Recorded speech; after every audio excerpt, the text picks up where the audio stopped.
America One is proud to bring you the Canadian Football League. The Canadian Football League is brought to you by Cowboys and Indians magazine, the premier magazine of the West. And Frigilant, for the coolest car in town.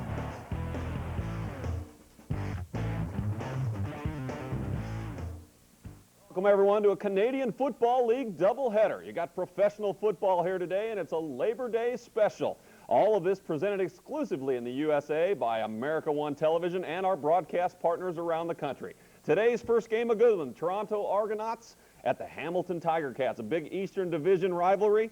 This is our sophomore year with the Canadian Football League here at America One, so we're still learning, and we'll try and learn and teach you as we go along together. A new addition to our team this year will be on site in Canada, and we're very happy to have him. His name is Ted Michaels. He will be with us every week from Canada. He has done radio and television for the CFL, and also is a sports columnist for the sportsnetwork.com. But most importantly, he is America One's exclusive correspondent for the CFL. Ted, welcome in. Hey, how you doing, Brady? Welcome from Canada. Hey, terrific. I hear you got great weather. Yeah, it's about, if you want to talk in U.S. terms, you're talking almost about 80 degrees, a little bit of cloud, a little bit of wind rolling in from the southeast, but all in all, it's going to be a fabulous day for a Labor Day Classic. Well, I wish I was there. Hey, Ted, there's an old saying in the Canadian Football League, at least that's what they tell me, that the season begins on Labor Day, yet both of these teams have already played 9 games. How does that work? Well, absolutely. I mean, this is the halfway mark for the season, and Labor Day does mark the unofficial start to the second half of the year. People here know it's basically broken down into 3 parts. It's the first half of the year. The second half is when you make your playoff run, and then, of course, you get into the playoffs. And there's a whole history with this Labor Day game. Let me very quickly take you through the concept of why this game is so important to Hamilton fans. Hamilton is situated about 40 miles southeast, make that southwest of Toronto, or 60 miles due west of Buffalo, New York. It's kind of like a cross between an Oakland and a Pittsburgh, kind of not necessarily a rough town, but a steel town. They don't like the big people in Toronto who come down every year like they own the world. Here in Canada, they call themselves the people. In Toronto, they think they're the center of the universe. So what it is, it's Hamilton's opportunity to kind of send the boys back to the big town with their tails between their legs. Now, they've played the Argonauts on Labor Day a total of 33 times. Tiger Cats have 25 wins and just 8 losses, so you can see how big it is. People here come once a year. They bring their kids, and they say there's an edict in the city. You do not lose to the Argos on Labor Day, Brady. All right. Hey, Ted, the top story for this game, everything that I've been reading says that it centers around the Toronto defense, but it's a 2-part story. The Toronto defense genuinely struggling, giving up tons of points, and for the Hamilton fans, they are led by a former Hamilton and Canadian Football League Defensive Player of the Year.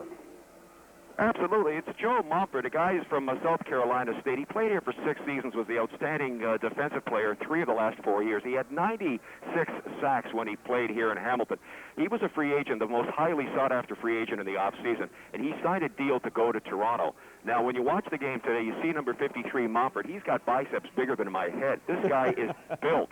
But, again, the thing is here, you do not go to Toronto. You want to sign a big contract, you go anywhere else but Toronto.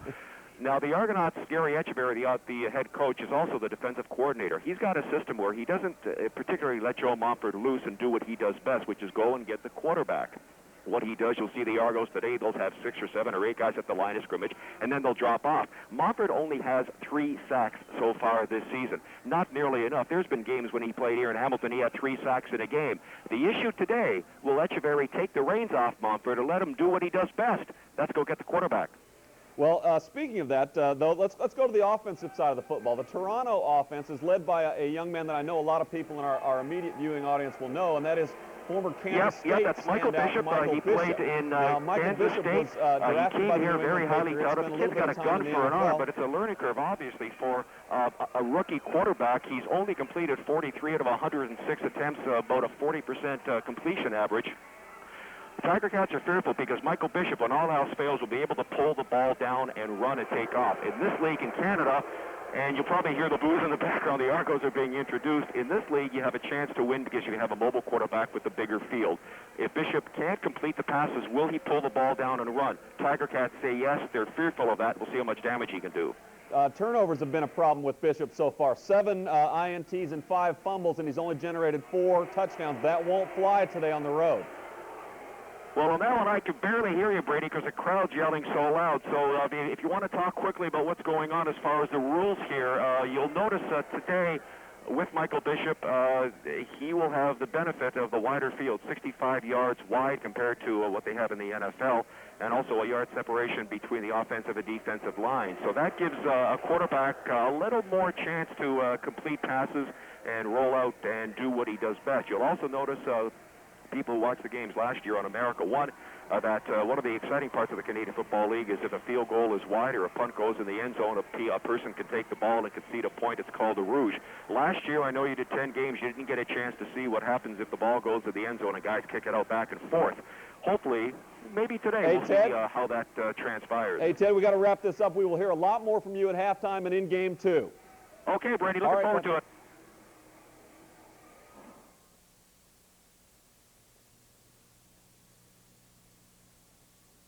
No. Head coach of the Argonauts, there's Gary Echeverry, a noted defensive coordinator with the Argos, Saskatchewan, and BC. His team in a critical game here today against the veteran Ron Lancaster in his 14th season as a head coach in the CFL, unbeaten in 4 straight years against the Argos on Labor Day since taking over as Ticats head coach. The Argos won the toss. They have deferred. And so it's Noel Prefontaine kicking one off and scrubbing it along the ground to Stephen Fisher. No, it rolls out of bounds. Flags will fly. And we'll do this one all over again, Chris. Nice job of Fisher watching the football, making sure it rolls out of bounds, forcing the decision. They'll take the ball at the 35. 1st and 10. For Toronto, number 1, first down Hamilton. So the Cats with the option, with decent field position, as Glenn Johnson presides over the proceedings here this afternoon at Ivor Wynne. Labor Day, and football doesn't come much tougher than a game at Ivor Wynne. No, it's going to be a big battle. And you know the intensity is going right now as you see Danny McManus in that huddle. Look at this year's stats right there, 11 touchdowns, 15 interceptions. You know what? That's basically been his career. It's a little bit more interceptions than touchdowns. Averaging just 1 touchdown pass a game this season. Goes to the air with the hitch pass right away. It's Andrew Grigg. Takes a shot from Montford on the first offensive play of this game, and the gain is 3 yards. Oh, Danny McManus throwing that ball out there. Dwayne Ford, Troy Davis, the leading rusher in the CFL. Receiving crew, Amerson, Miles back in the lineup. Flutie and Andrew Grigg at the wideout. And a big offensive line. Brown, Sharon, Lambert, Mihalik, and Hack at tackle. McManus struggling with his form, admitting he's been throwing off his back foot, nursing that ankle injury from earlier in the season. Like a golfer, he went back to the range, and he's been working on his passing. And that one was on the mark, but Archie Amerson let it drop.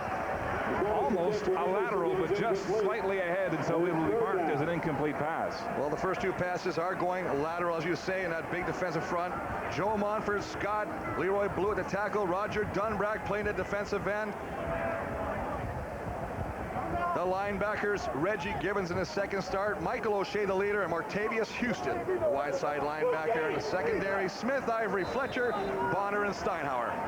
So the Argo defense tough on the first series. It's Marky Cooper back to return this punt from Paul Osbaldiston. Osbaldiston with a high spiraling drive that Cooper takes on the 10-yard line. He's a scat back at 160 pounds, but there's nowhere to go as the Ticat cover smothers him. A 53-yard punt and just a 6-yard return. As the rookie, Michael Bishop, checks his ready list and heads out onto the football field. His first start in a month. He's got the only game over 200 yards passing for the Argos this year. But as we talked about earlier, he's had 4 games to study and watch Reggie Slack, and they say he's grown immensely since then. Rookie out of Kansas State, athletic with a cannon for an arm. What will he do deep in his own zone? He'll play it conservatively, and they'll stay on the ground as Robert Drummond carries the mail on the first play from scrimmage for Toronto. A nice job, just a straight handoff right back there, Bishop. Sean Daniels, a fullback. Robert Drummond with that last carry off the left side. Receiving crew, Plummer Knight, Mitchell Talbot at wide receiver, and an offensive line that consists of Morgan St. John Folk, Annunziata, and Thomas Rayam. A A local writer took a shot at Bishop this week from Hamilton, saying he reads defenses like they're written in Braille. We'll see what he comes with in this game. Under pressure here. Scrambling. Will he get away? No! Knocked down by Tim Cheatwood. And a nice job of the Hamilton defense keeping Michael Bishop in the pocket. That's what you want to do. You see right here, Chris Schelling, Phils Woodson, the linebackers. They drop out of there to secondary. Mathis, Butler, Hitchcock, Fisher, and Hamilton at the cornerback. But a nice job of just getting up there. Here's the man right there. You can see that's Cheatwood. It's going to work out. Stay outside. Force Michael Bishop back inside. Falls off the block and comes up with the sack. Cheatwood with his team-leading 5th sack of the season to open the defensive series for the Tiger Cats. Prefontaine, a line drive to Mace Freeman at the 48-yard line, and he's dropped immediately by Michael Fletcher. No return on a 43-yard punt from Prefontaine here in Hamilton. Joe Montford was saying he'd hoped he'd get the same reception Michael Jordan did when he returned to Chicago this past season with Washington, but no way. Well, boo-hoo, Joe-hoo, I tell you what. He wants to make a presence today. I mean, he's fired up. He's bouncing around. He hasn't slept for 2 days in anticipation of this game. This time last year, Montford had 9 sacks as a Tiger Cat to lead. He comes in here with just 3. Although his tackles are up, he's got 40 so far, had 29 at this point last year, trying to integrate himself into that defense. He also had a sack last week, so he's on pace. He's going back. McManus in the shotgun formation. Hand off to Troy Davis, the league's leading rusher, and Montford first to make contact for the Argonauts on a short gain of about 4 yards on the play. Montford all they're going to do is just run a little misdirection play, pull a guy backside, and Joe just follows the pulling guy down the line of scrimmage. He goes right down there. Dwayne Ford, 37, has to be responsible for chipping. Joe Montford doesn't get it done on that play, and Joe Montford with the tackle. Second and about 6.5 to 7 yards for the Tiger Cats. Another passing situation. Movement along the line of scrimmage. It looked like Fletcher moving up on the line from the safety position moved, and flags are down. That's right, Mark. You're going to see Michael Fletcher try and confuse Danny McManus, give him a different formation, line up deep, cheat to one side. Offside, Toronto, number 2, repeat second down. Just coming almost like a halfback outside blitz on that play. Anticipated the count. Danny Mack, a veteran, just changes the cadence. Fletcher, an aggressive player coming to the Argonauts as a free agent this season from BC. The Argos with a gambling, risk-taking defense that likes to overload and dictate the terms for opposing offenses. Got caught there. Second and short, about a yard to go on the play, maybe 2. McManus on the ground. Troy Davis nowhere to go. There's O'Shea. Troy Davis. And he'll be hit for a loss at the line of scrimmage, short of the first down. Well, just a nice job of O'Shea reading the play. Joe Montford in there as well. I mean, he's fired up. He just comes off, refuses to be blocked, just going to follow down the line of scrimmage. Skate down the line, skate down, find the ball. That's what you're taught to do. But Michael O'Shea, 50, scraping from the middle linebacker position, fills the hole, holds him up, and waits for help from Big Joe. So the monster on his midway back home here in Ivor Wynne, and he has had a good series on defense. Back to the dugout for a breather as Osbaldiston stands at his 45-yard line. Cooper and Fletcher now back to return this punt. A low one off the turf. Osbaldiston has it. Hits it to the 10-yard line. Cooper drops the ball, picks it up, scrambling, and again the punt cover smothering the Argo receiver. A 40-yard punt and a 5-yard return as Joe Montford wipes off the sweat, likely still with memories of his monstrous game here 1 year ago. Well, we did that game. It was unbelievable. And Jimmy Kemp still remembers that game and still is icing his body after that game as Joe Montford. That's one of his 2 sacks he got on the afternoon, but he was a thorn in the side of the Toronto quarterback all afternoon. 2 sacks in the afternoon for a total of 11 at that point. Again, coming in here with 3 this season with the Argonauts. On the ground, Robert Drummond trying to get outside, cuts back inside, and he'll make some on his own before being tackled by Larry Fitzpatrick, the nose tackle of the Tiger Cats. A gain of 6 on the play for Montford, well, or rather for Drummond. Drummond the ball and letting him use his athletic ability, his speed to take it to the outside, find the opening. And one thing that Robert Drummond does so well over his career is the ability to cut back and find something out of nothing. Drummond with his best years really here in Toronto with Grey Cups in 96 and 97. Cut by BC at training camp. Picked up because of injury woes. There's an errant pass, and it's a lateral. That's a fumbled ball, and it goes out of bounds ahead of Daryl Mitchell, with Stephen Fisher lurking for the Tiger Cats.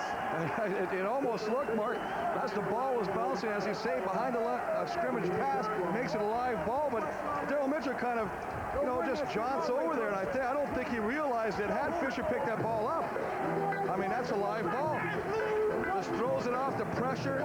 Michael Bishop sees Haven, feels the middle linebacker coming on the blitz, gets rid of the ball in a hurry, and overthrows the intended receiver.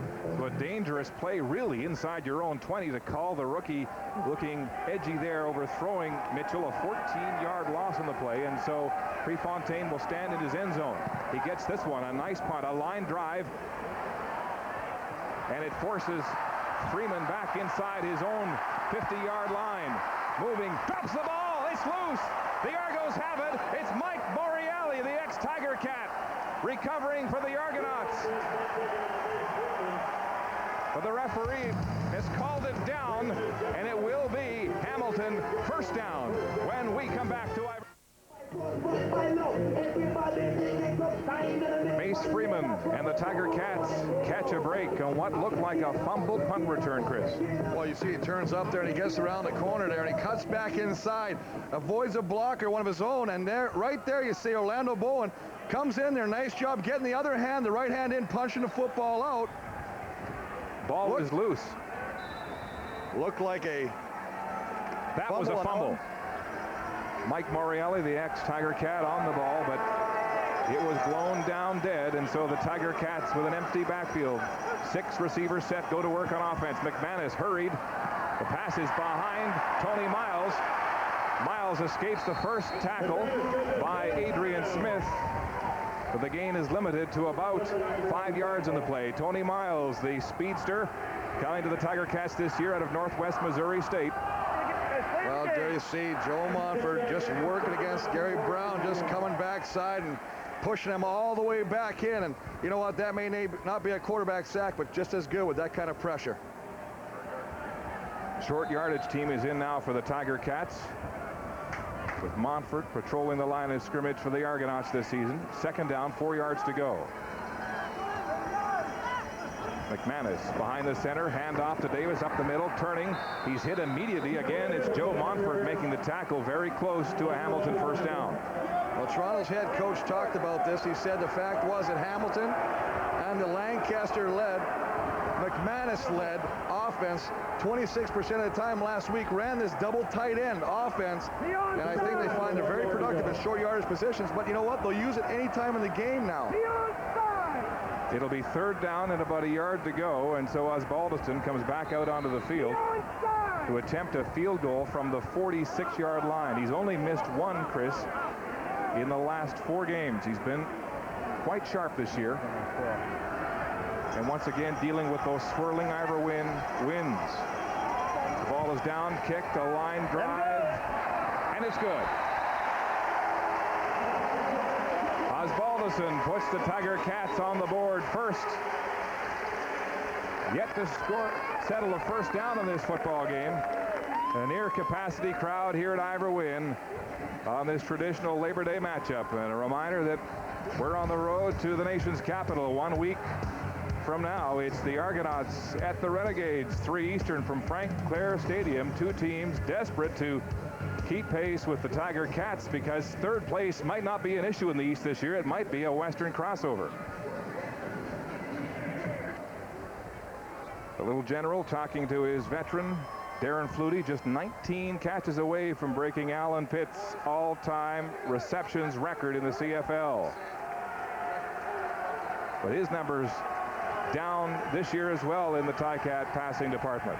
Bishop back to work, stays on the ground. Robert Drummond negotiating that line of scrimmage for a few maybe against this Ticat defense. The gain will be 3. It's a nice job again trying to run the same play they had a little success with earlier in the series, but this time as he cuts it back, he's met by a force of black and gold jerseys, and they bring him down after a short game of 3 yards. You got to wonder whether Bishop was rattled by that pass, that lateral that nearly turned into a disaster with a 14-yard loss in the last offensive series. Argos looking for their first down of this football game. Bishop will roll left, buying himself some time, throwing deep downfield for Chad Plummer. Plummer goes up for it, one-hands it, but can't bring it down. And so it's 2 and out in the first pass of the game. Off the mark for the rookie Bishop. Well, the thing they said they wanted to do was get Michael Bishop outside. They want to get him outside the pocket so he can at least throw the ball. And if he can't throw the ball, if it's not there, he can take off with his legs. He gets a great pin block, a knock-in block on Tim Cheat, which allows him to get to the outside. And as you say, throws the deep ball, but unfortunately can't make a connection. So Bishop with a pass and a lateral pass so far, getting some advice from his mentor on the sidelines, Reggie Slack, who's wearing the headset, talking with quarterback receivers coach Bob Moran in the press box, telling us before the game, Chris, he doesn't want to fill the rookie with just too much information to get him confused. Nearly blocked there. Contact on Prefontaine. Mace Freeman has it at the 21. Freeman looking for an opening, won't go anywhere as he's dragged down. Charles Aspin, first man to make contact for the Argonauts, but it's Diedrich Mathis knocking down Prefontaine. Well, that's just a point of not knowing where the block point is. Missing the block point. Roughing the kicker, Hamilton, number 26, first down. So the body just flying over there, and as a result, what happens? The momentum carries you into the kicker as his legs extended, and they're going to throw that every time. Penalty be called. So the Argos get their first down on a penalty. And Ron Lancaster has been furious this year with penalties and big plays against that have really hurt this team, especially on the road where they're winless in 5 games. Well, that's what he said. The big difference is between this year and years past is years past when they were successful, they were having the big plays going for them. This year, the big plays are going against them. 5 receivers set for the Argos. First down at their own 53. Again, conservative play calling as they go to Drummond up the gut for a couple. Very conservative, Mark. Right now, they're just doing the same thing. Basically, they tried one deep pass. We just saw it the last series. But they continue to try and pound Robert Drummond off tackle, either left or the right side, and just trying to hope that he can break free. See right here, just going to come off there, man-on-man blocking right there, just cut through there. But the linebackers of Hamilton are playing so tight, they're just falling off the defensive lineman and making the play. Robert Drummond at 35 years of age, still in top shape, playing in the CFL. Rolling now, Bishop, there's pressure.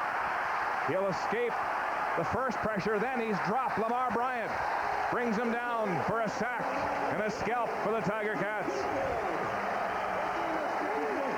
Well, one of the things you know is when you get outside, you better get rid of the ball or keep running. Don't stay still and stop, because I tell you what, that backside is going to get you. He just rolls out to the left, little bootleg action. He knows he wants to get rid of the football, or avoids. Great athletic ability of avoiding the sack by Cheatwood. Runs into his own offensive lineman, but by that time, the rest of the Ticat defense is over there to bring him down for the sack. And it's Tim Cheatwood really forcing this sack with pressure from the outside. The punt is away, a flag is down. Mace Freeman backing to his own 9-yard line. Freeman now with a seam, tries to break free and dropped at the Hamilton 25-yard line. But a penalty on the play.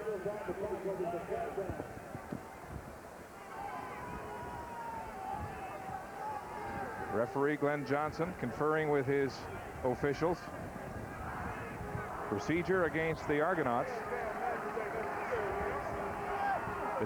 The offensive line didn't appear to be set, Chris, on the quick snap as Slack goes to work on the bench to try to help the rookie Bishop get on track here in Hamilton.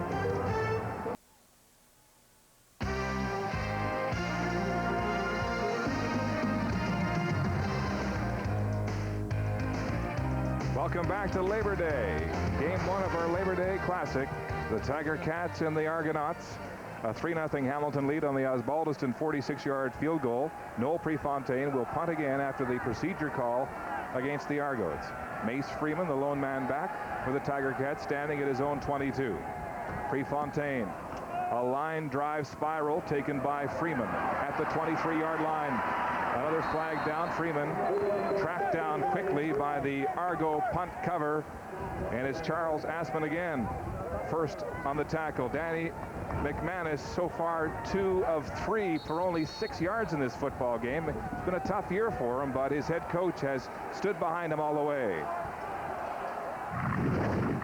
I think the rest was really good for Danny, and you know, I never questioned Danny. Danny's a guy that's going to lead this football team regardless, and I know he wants to play a few more years. I have the utmost confidence in him, and I think the players do, and it's really more important for the players to have confidence in him, and they do. And the rest Ron Lancaster is talking about is the 11 days since the last time the Tiger Cats played here at home against Ottawa in that 30-9 win. McManus is a consummate professional, Chris Walby. He has gone back, worked on his dropbacks, worked on his release, admitted he was throwing off his back foot with that ankle injury, but now appears to have regained the zip. Well, that's the thing. He went back to the basics. He practiced day in and day out, figured out how he had to go back there to get the proper throwing rhythm. He's a guy that is very mechanical in his throw. He likes to do certain things certain ways, and when he gets thrown off that rhythm, everything else goes awry. His passes become high, they're off the target, and as you say, there was even talk about the receivers were trying to make adjustments to his throws, and that was really throwing everything off. Well, they were. He overthrew Darren Flutie 2 or 3 times in that game against Ottawa, and it's because that was in the fourth quarter. He'd finally regained his step into the throw and was putting some air under the ball, and he said this week at practice that he actually made sure the receivers got a feel for his newfound or rekindled passing form. First down, Tiger Cats, their own 33. McManus to the air. It's complete to Andrew Gregg, who steps out of bounds ahead of Orlando Steinauer, just shy of the first down. And so far, Danny McManus seems to be quite content with just doing the sideline, quick hitters, trying to move the chain slowly, pick up good yardage on first down. That's the thing about the passing attack. The Cats have only had 9 pass receiving plays this year over 35 yards. And that's very surprising, but you know what? They do have speedster Tony Miles back in the lineup, and they feel that he is the threat they'd be missing. Miles has missed 6 weeks with a hamstring injury. They'll stay on the ground here to Troy Davis, who runs right into the welcoming arms of Michael O'Shea. And that's the first down of this game for the Tiger Cats. Well, that's a nice job of backside staying where you're supposed to be, and that's at home right now. They're going to pull to the left. Now Troy Davis cuts to the right, but Mike O'Shea will have none of it. As the line slants one way to the left, Mike O'Shea goes the opposite way and makes the play off the right side. Davis had a field day last week against Ottawa, 151 yards on the ground. He's been over 150 twice this season. 7:19 coming into this game to lead the league. McManus back to pass downfield. Andrew Gregg, no. He'll drop it with Steinauer draped all over him. Well, just coming back in the middle, Mark. Nice job of getting the ball. The ball's right where it has to be. But as you say, an equally impressive play on defense and by Orlando Steinauer, who gets the hand in there and swats the ball out of the receiver Andrew Gregg's hands. Nice throw, Danny Mack. He goes up, gets it, but 21 over the top. Perfect timing. Knocks the ball. Incomplete pass. Steinauer, one of 14 ex-Tiger Cats on the Argo roster.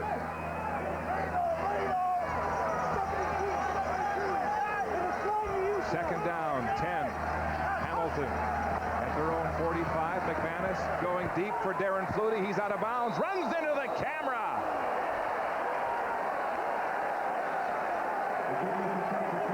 And incomplete. Flutie was out of bounds before the ball even got there. Well, you know what? But the pro that Flutie is he keeps following the ball. He doesn't even look at the sideline. He's got no fear at all. Keeps running, tries to catch that football, following it back inside. Now there's an unsuspecting fellow there wearing the yellow hat, and boy, I tell you what, he took the brunt of that hit by Darren Flutie there. He absorbed it and actually saved Darren Flutie from getting a shot from the camera. Yeah, the sidelines here at Ivor Wynn are very, very tight to the wall that is padded, and so is the golf cart cam. There's a huge punt from Osbaldiston. Fletcher back to his own 7-yard line in this battle of field position. He'll get it out across the 15, shy of the 20. as Bowles makes first contact for the Tiger Cats. A 58-yard hoof by Ozzie and a 7-yard return. Well, both teams doing an excellent job of coverage downfield on the punt, limiting the gains of the return. And as we see Michael Bishop looking at that pad, there's plays on the left hand, making sure that he knows what he wants to call to get this offense into gear. I asked him before the game if he watched last night's Saskatchewan victory over Winnipeg and the tremendous play of Rocky Butler. He said he did, and it was inspiring as a fellow rookie.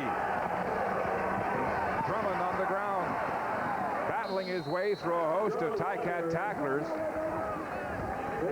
Nice job of just giving the ball deep. Let Robert Drummond take it left side, run it behind Morgan and St. John. Does a nice job. Stutter steps, finds an opening, cuts it back in. Picks up nice first down yardage, puts him in a 2nd and short, and this is where Michael Bishop wants to be because he can use the entire playbook that's given to him. The gain is 7 on the play, 2nd and 3. 3 receivers to the wide side. They'll hand off to Drummond again, following a pulling tackle, and he's dropped at the line of scrimmage. Butler making the tackle for the Tiger Cats, shy of the first down marker. Well, he tried to go left, they tried to go right this time. Left had some success, comes over to this side. Lyle Knight, the newcomer, is trying to get a block. You see Dwayne Morgan over there. But 83 right there in your picture. He's got to take Dwayne Butler out of the play. If he does that, the play's a success. He doesn't, and as a result, they're 3rd and short. Argo's asking for a measurement there, and they won't get it. The sticks are at least 2 feet apart, and so Gary Echeverry will send his punting unit onto the field. Well, as you say, Mark, this game right now is a game of field position right now, and even though it's 3rd and a little over a yard to gamble on right now, you don't want to really have the opportunity of not making it and giving Hamilton instant field position. And field position is the way Echeverry likes to coach this game, using his defense and special teams to prop up this fledgling Toronto offense. Prefontaine standing at his own 12. Mace Freeman back at the Hamilton 41. Long count. The ball is away. The spiral driving Freeman back again as he underestimated the leg strength of Prefontaine. Freeman up the middle. There's a seam for the Tiger Cat. Still going outside around Antonius Bonner. Then Jeff Johnson, the former Tiger Cat, puts the hit to end that return. A nice return, as you say, and Antonius Bonner is going to hear about that in Toronto special teams meetings, because number 10 is the outside force. You cannot let him get to your outside shoulder. You have to force everything back inside. He doesn't, and he allows the returner to pick up extra yardage. McManus has had his roughest starts this year. First halves as a Tiger Cat quarterback. A look at his last 4 games. Just 27 completions for 66 attempts. That's less than 50%. 1 week ago, he completed just 37.5% of his passes. A very un-McManus-like numbers there. Back to pass over the middle. Freeman has it, and more, and a first down for the Tiger Cats. But as we just say that, Mark, and we throw that back up there, we see that Danny Mac does what he does best right there. He will take what the defense gives you. They run a little deep drop, little zone. Freeman just slides over the middle, pops it over to him, and picks up a nice first down. Freeman coming out of the slot there, and that's one thing McManus said he was going to try to do today, try to confuse the Argos with different formations and different players running the same play. Well, you know, if you're going to be like Toronto, have everybody inside the box or inside the tackles, you got to do that to spread them out. Empty backfield, 6 receivers downfield. McManus with time across the middle. Trevor Shaw's got it, and another Tiger Cat first down. Well, nice little in pattern by Trevor Shaw behind the zone coverage. Does a nice job of getting in the opening. Danny Mac only having 3 Argonaut defenders pressure him, sits back there, has the time to find Trevor Shaw, and a nice job of throwing the football right on the money, right in flight, so Trevor Shaw does not have to stop while making that catch. Trevor Shaw out of Weber State, a 32-year-old veteran. His 7th season in the CFL. Coming up big, coming up through being cold. The handoff up the middle on the draw to Troy Davis, and he's close to another Ticat first down as this Cat offense is rumbling now here, hitting on all cylinders. Reggie Gibbons with the tackle for the Argonauts. It's still 3-0 Tiger Cats as one quarter is complete on Labor Day at Ivor Wynne.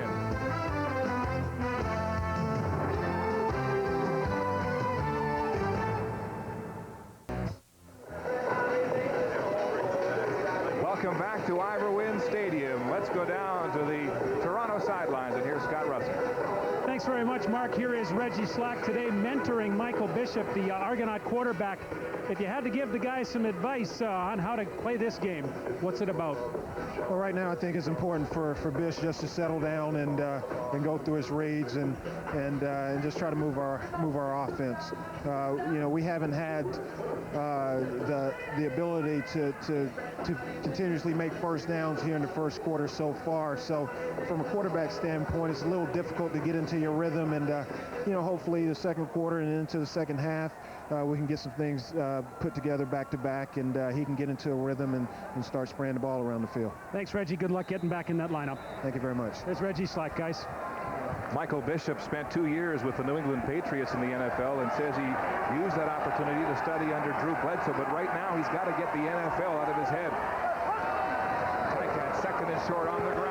Troy Davis tackled by Michael O'Shea, but not until the Ticat running back has another first down, and they move the chains. It's a nice job, and you can look at the first quarter stats there. Toronto 1 first down, Hamilton 3. It looks like a defensive game. Time of possession pretty even there, but look at the net yards here. This is the big one you got to look at right there. 7 net yards for the Argonauts. And I tell you what, I don't care how well your defense is playing or how long you're going to be on the football field. You need to get some production from your offense, Mark. It's an understatement, big man. First down. Tiger Cats threatening now as they enter the red zone of the Argonauts. McManus will go to the end zone. Complete to Archie Amerson. Touchdown, Hamilton.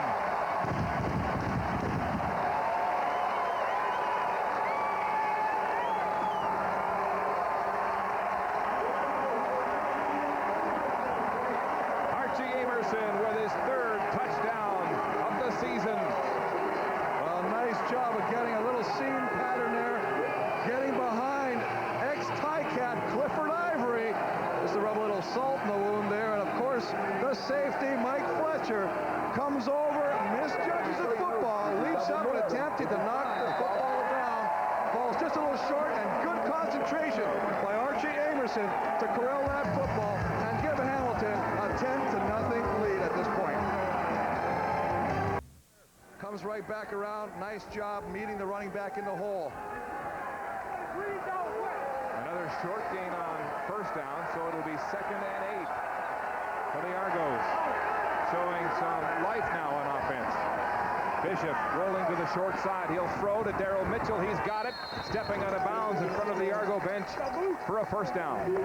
Well, I'm starting to like what this kid's doing, man. I mean, you know, he's running the football, throwing little outs, finding his receivers downfield, bootlegging a little bit to the outside. But that's what you got to do. You know, here's Mitchell. He's going to look for him right now. All it is a simple out pattern. He gets by the marker. Ball's right there where it has to be, and he can turn it up and pick up a first down. There are the Mitchell numbers, down significantly in 2002 from the early years, but he is the only key veteran that the rookie has to depend on in this revolving door of receiver. For the Argos, Drummond up the gut into a pile of humanity at the 30-yard line. Well, you know, you say, you know, going back to that point about Daryl Mitchell's numbers being down, but the big thing is they're only averaging 155 yards passing a game, and that's why his numbers are down. I mean, that's something that's going to work hand in hand right there. Daryl Mitchell at the beginning of this year predicting that the Argos would go 18-0. I think he said 18-0, no. Coming in here, 3 and 6. Empty backfield. 6 receivers set.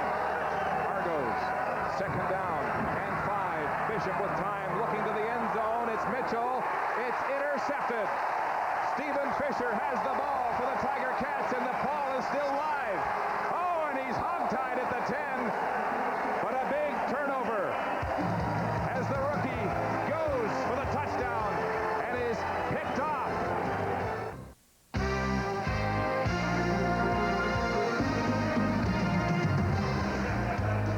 The rookie quarterback going to his favorite receiver perhaps once too often here, Chris. Well, he locked on Daryl Mitchell all the way, runs a simple little seam route right there. But I tell you what a job by Fisher turning around and playing the football. There's never interference when you're both playing the football and you both got your body turned to where the football is being thrown. And how about this? Think the quarterback wants to get involved? That's the way to go down there, son. Tell you what, you throw it, you better get down and make the play. Teammates have got to love that kind of moxie when the quarterback goes headhunting, throwing his 8th interception. McManus goes back to work. Darren Flutie down the seam, complete. And a first down across the 30-yard line. McManus 3 for 3 on the last series for the touchdown. Now make it 4 for 4. Well, that's what it's about right there. I mean, the magic between Flutie and McManus is legendary. Everybody talks about it. But on that play, Darren Flutie gets behind the linebacker, Reggie Gibbons, and the ball is thrown perfectly right over the outstretched hand. Another completion, and you know what? These two guys, the magic will never die. Flutie now just 18 catches away from breaking Alan Pitt's CFL record for receptions in a career. McManus on the ground. Troy Davis up the middle. There's Michael Fletcher filling from the safety position. The gain will be about 4 on the play. Well, 4 tough yards right there. He cuts back right now.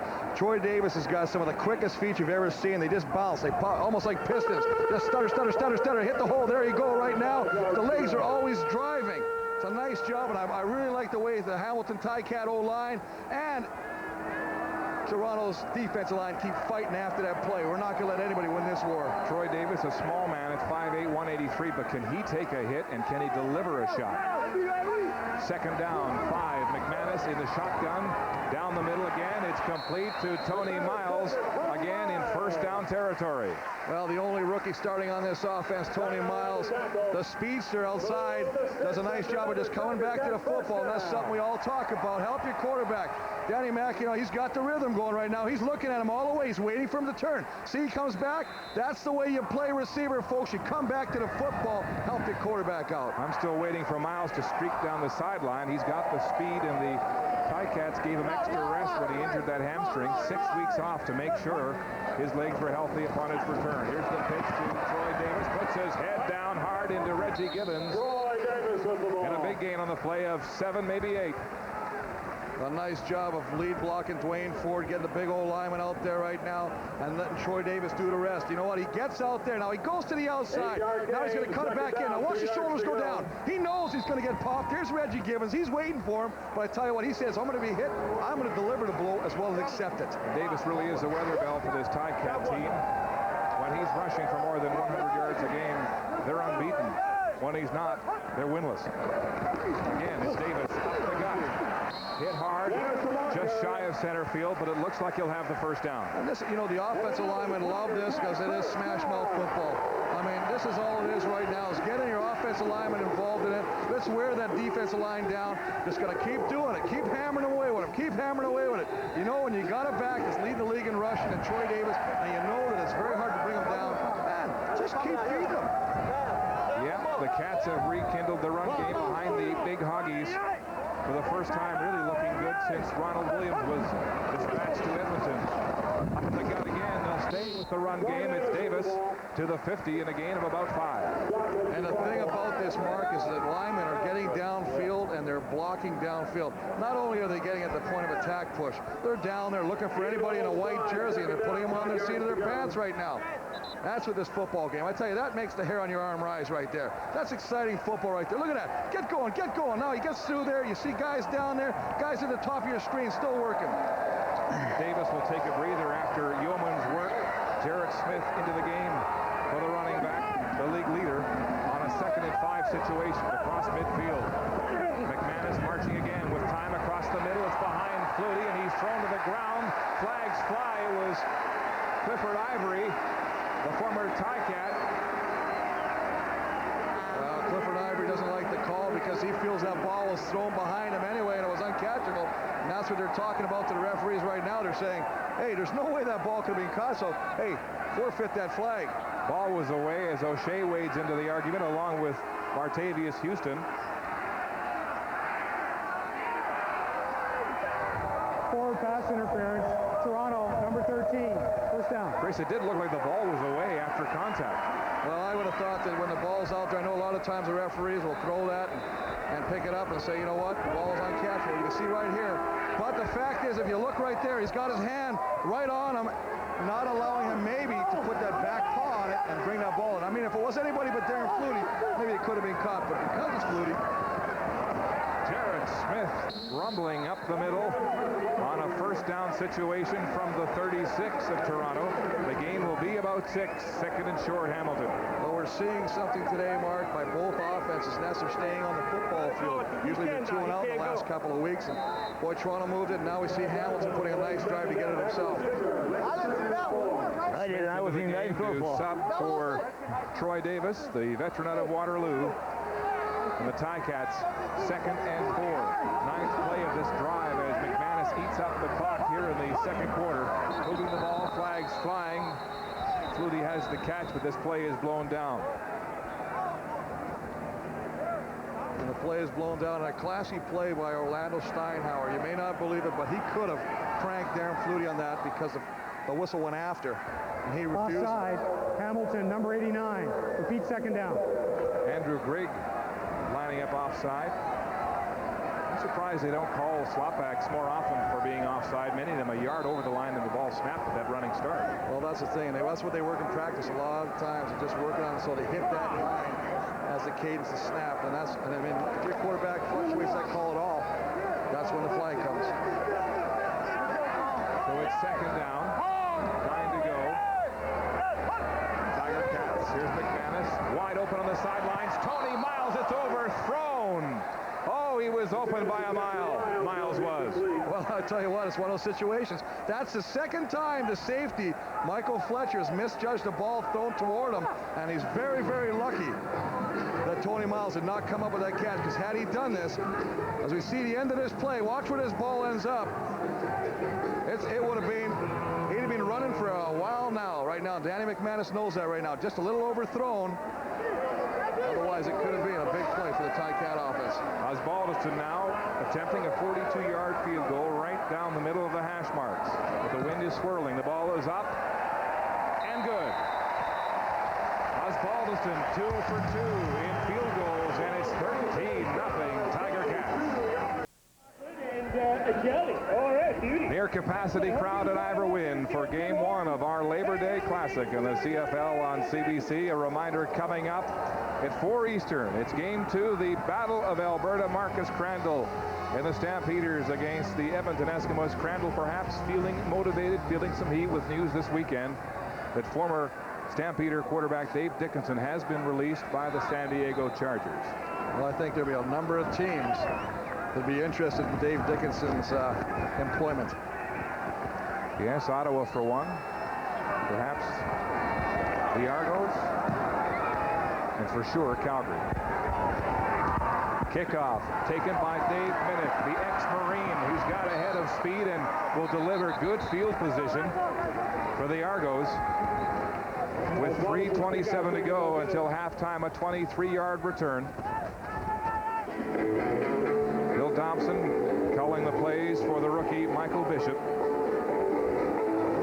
And it was interesting to hear that Reggie Slack says that, you know, he's in Bill Dobson's ear as well, and you know, they really go over plays all week and things that they can do to get the plays out to Michael Bishop, knowing that he's going to start this week, and I think that's what you have to have.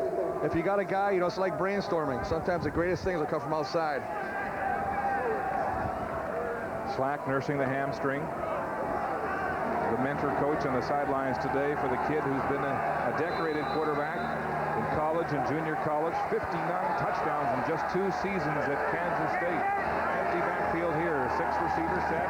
Hitch pass. Complete to Chad Plummer, the rookie. Looking for more. He'll have it. And a first down as Hitchcock comes in with a shot late. But a first down. Some good running for the big rookie, Chad Plummer, 6'3" out of Cincinnati. Well, nice job. And I mean, this play only works because you got to have the guys in front of you blocking to allow Chad Plummer to get to the outside. They do a nice job. A little hitch pass, throw it to him, put it in his hands. Now it becomes the other guy's work. Look at these guys coming to your screen. Jeff Johnson, 33, Lyle Knight, or Knight right there. Look at him. That's what you got to do. You got to get on these guys and allow him to find a seam. And they do a great job. And look at the result. It's a first down. First down across center field as the Argos strike on their first play of this series. Hackett Ivor win 13-0 Cats. Coming up at the half, pro tips with Chris Walby and Kahari Jones of the Blue Bombers. We'll preview the West, Calgary and Edmonton, and of course have first half analysis with Chris and Mark. Up to the booth, guys. Right, Scott, and it's been a revolving door at receiver for the Argos this year with players such as Ted Alford, Tyree Davis hurt, Nigel Williams cut, but Chad Plummer, the rookie, has come to the fore in the last play. There's a broken play, missed handoff to Drummond, and a sack. Steve Alexandra in on the play. Third time that Bishop has been caught behind the line of scrimmage. And the nice thing is they're spreading it around. That's the third defensive end. Steve Alexander that time. Brian Cheatwood earlier. But as you say, a missed handoff and almost like he was going to bootleg. Little play action. Then couldn't go over there. Decided to turn back inside. And boy, when you stop and come back, I don't care how athletic you are, you're going to take some punishment. He did on that play. So the mix-up makes it 2nd and 12 on the 2-yard loss on the play. Bishop up behind Chad Focus center. He'll roll to the short side. Throwing downfield. It's intercepted. Diedrich Mathis has it for the Tiger Cats. And is dropped on the tackle by Lyle Knight. Second interception of the game for Bishop. Well, this is one of the things we talk about inexperience is, not only does he, focus or stay locked on a receiver, but sometimes he tries to force the situation. That's what happens exactly here. He gets out there, he's got the receiver, he's looking at him all the way. He doesn't even see this man right here. That's Mathis. He's right there in the corner, running the sidelines. He comes in. That's one of the easier picks. Chris rolling to the short side there, really limited the options for Bishop, and you're right. Double coverage, he threw right into it. I don't even think he saw Diedrich Mathis. I think he was watching the coverage. He thought the receiver could come back to the ball, but you got to look at what he's doing. And as you say, there was double coverage in the play. And when you don't account for number 26, he's going to make you pay, and he did that one. Mathis with his second interception of the season. Enjoying that one with his ball hawk confreres in the Ticat dugout. McManus back on offense in the shotgun. First down, Tiger Cats. Hitch pass, far side. It's complete to Trevor Shaw. He's hit hard by Reggie Gibbons and Adrian Smith to limit the gain. The wide side of the field. 2:21 to go in the first half. Well, nice little hitch pass out there to Trevor Shaw, trying to get the blocking, much like Toronto did in their last offensive series. But 38, he just gets out there. That's just Sam linebacker. You see him there underneath the block right there. He's going to come over and help Adrian Smith finish off that tackle. Gain of 3, 2nd and 7. Ticats with a 6-receiver set. A 3-man rush.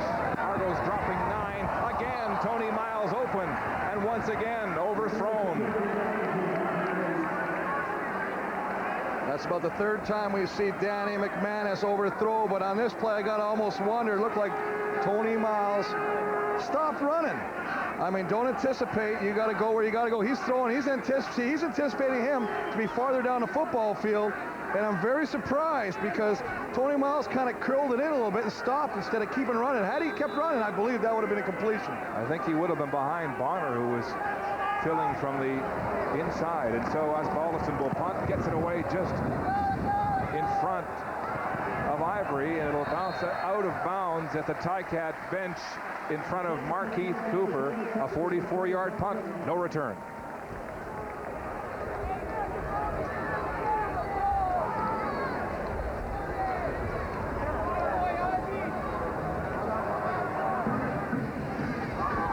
Tough first half for Michael Bishop. 3 sacks, 2 interceptions, and yet to get on the scoreboard.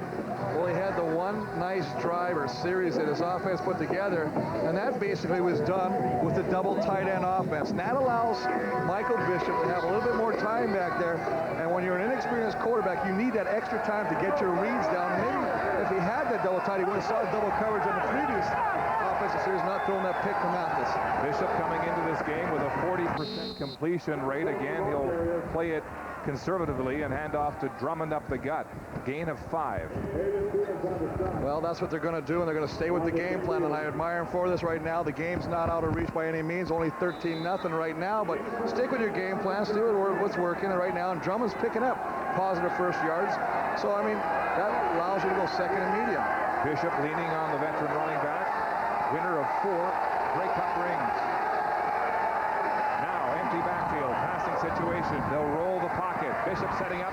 It's complete to Chad Plummer and a first down. That's more like it. That's a nice job, and it really shows the strength of Michael Bishop's arm as he does a half roll, sets up, and throws on a bullet, on a rope, right to Chad Plummer, who comes back inside, curls inside. You see him working right now. Diedrich Mathis, come inside, now come back to the football. Nice job. Ball's right on the money, right between the numbers.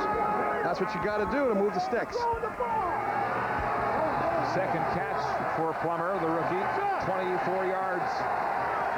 23 his contribution. First down, hitch pass. Plummer again. Looks for a seam, gets through using the block. And one of the things I really like about this guy is his height. He's 6'3", so he can climb the ladder and make those high catches. But he's also very lanky, and he's got great speed on the outside. So, you know, you're just as comfortable throwing him a little quick hitch and letting him pick up some positive yardage. Gary Etcheverry was telling us yesterday he's got what he calls the Calgary size, referring to the likes of Bo Richter and Danielson, who now, of course, left the Stampeders, but big targets. Second down, 5 to go. Bishop with time, going deep. Chad Plummer can't get free on the coverage, and flags are down. Well, working big time on Diedrich Mathis, and he had him beat to the inside. Diedrich Mathis, 26, reaches up, and he just grabs the jersey, and he says, no way. He says, I know I'm beat. He says, you know what, I'll take the penalty. I'll live to play another down.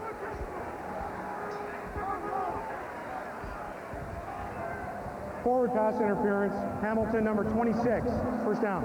So that's the second pass interference, or at least contact with the receiver on that side of the field against the Cats. Well, you can see just a nice move. He takes him to the inside, and boy, I tell you, Mathis bites on the inside move, and he comes back to the outside, and all he can do is tug at that jersey to keep him from going. Extending this Argo drive with 41 seconds until halftime. Sense of urgency now for the double blue. Rolling. Intended for Darryl Mitchell. He's got it, and then steps out of bounds right at the first down marker as Stephen Bishop doesn't fill immediately. Well, that's a nice job by Michael Bishop because of the fact he wants to go to Darryl Mitchell, but Fisher, as you say, is playing soft on him. He's just sitting off. Now, if he's going to play like that, then I just keep coming with that play all day. Roll, do the half roll, put it in Darryl Mitchell's hands, and the yards after catch. Well, yak yards, if you want to call it. I mean, look, he picks up an extra 3 yards, puts him in second, and they're going to measure right now. It could be a first down, but it'll be second and short anyway. Measurement right in front of the Argo bench. Bishop using the time to consult with Bill Dobson and Reggie Slack. They'll be short by about a foot and a half. But with 34 seconds to go, and with the Argos threatening inside the Tiger Cat 35 for the first time in this football game, you know they'll be going for it. Well, he's having a nice drive here right now. He's 3 for 3 on this drive for 28 yards, Mark. That's a nice thing. He also said, yes, I found this very interesting coming from the rookie quarterback. He said when he gets into a zone, he's confident enough that he doesn't think anybody can stop him. Is he in that zone right now? I don't know. Well, he also said he hasn't been in that zone yet this year. Whatever that's worth. Short yardage situation. The sneak from Bishop. Twisting and turning, he'll have it. Clock stopped with 30 seconds to go. Very important drive for these guys right now to come away with some points in this, to take something positive back to the locker room. You got to make the adjustments at halftime, find out what went right and what went wrong, make the fix, and come out here and put some more points on in the second half. So now he's into a hurry-up offense. Clock management also on his shoulders. Back to pass. Bishop looking deep. Open. Lyle Knight. Touchdown, Toronto! The ball right on the money. And so the rookie delivers. Well, we talked about the fact that the big man running a little seam route, got the height, 6'3", 220, runs a little seam route there in between double covers, Diedrich Mathis and Dwayne Butler. And I got to tell you what, very impressed with the throw and delivery of that football by Michael Bishop, because he put it where only Chad Plummer could come up with the catch. Michael Bishop with his 5th touchdown pass of the season. After 2 interceptions, he finally hits the end zone. The point after from Prefontaine is good. And so Toronto cuts the Ticat lead to just 6 with 17 seconds to go until halftime. And the rookie Lal Knight out of UCLA in his first CFL game gets his first touchdown. Well, nice job, 83 Lal Knight going back up there, another tall receiver. First time I saw the touchdown, I had a confuser plumber, both big receivers, but it's Lal Knight getting his first, as we talked about. Nice job of getting up there, concentrating on that football, but an equally impressive throw.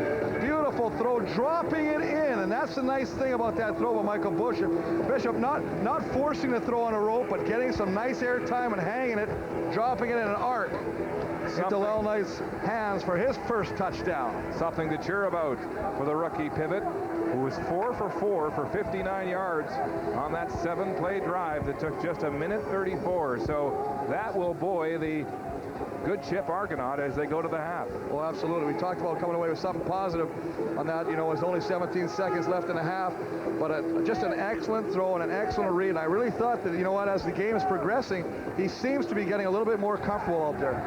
Chris, the other positive point for the Argo offense, they had just 1 first down in the first quarter, a total of 8 in the second quarter. Well, so Bishop beginning to figure it all out.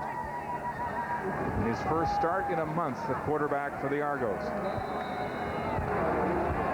Noel Prefontaine to kick off. 17 seconds to go until the half. High end over end, coming down to Stephen Fisher at his own 18. Fisher straight up the middle, loses the ball. Ball is loose, and it's recovered by the Tiger Cats.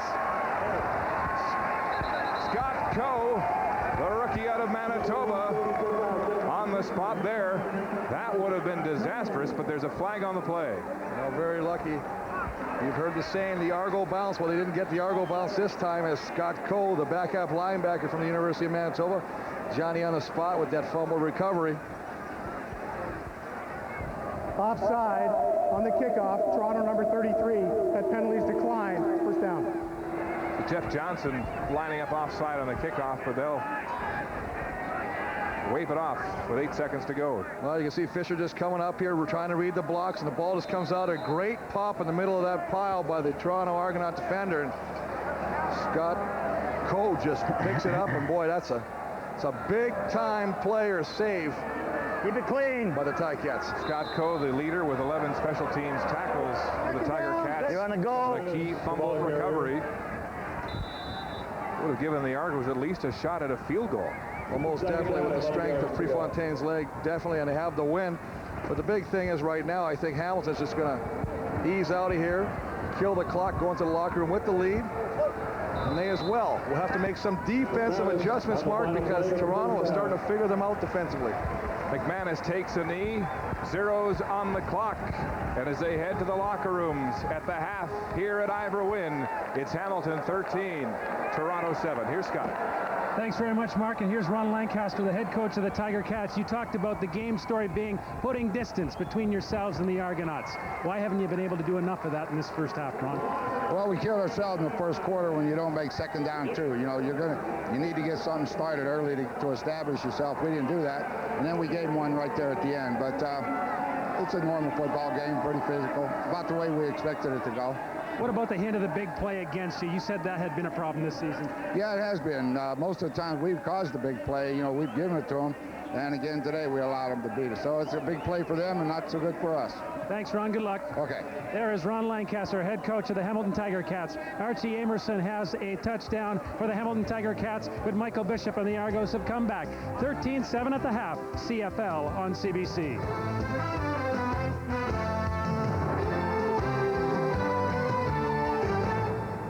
Scott.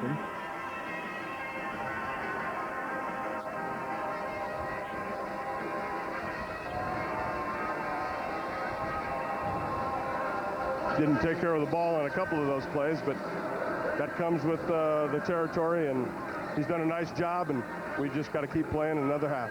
Big football game, obviously, the first of 3 against the Tiger Cats, and a couple of old Cats, Montford and O'Shea, are active out there.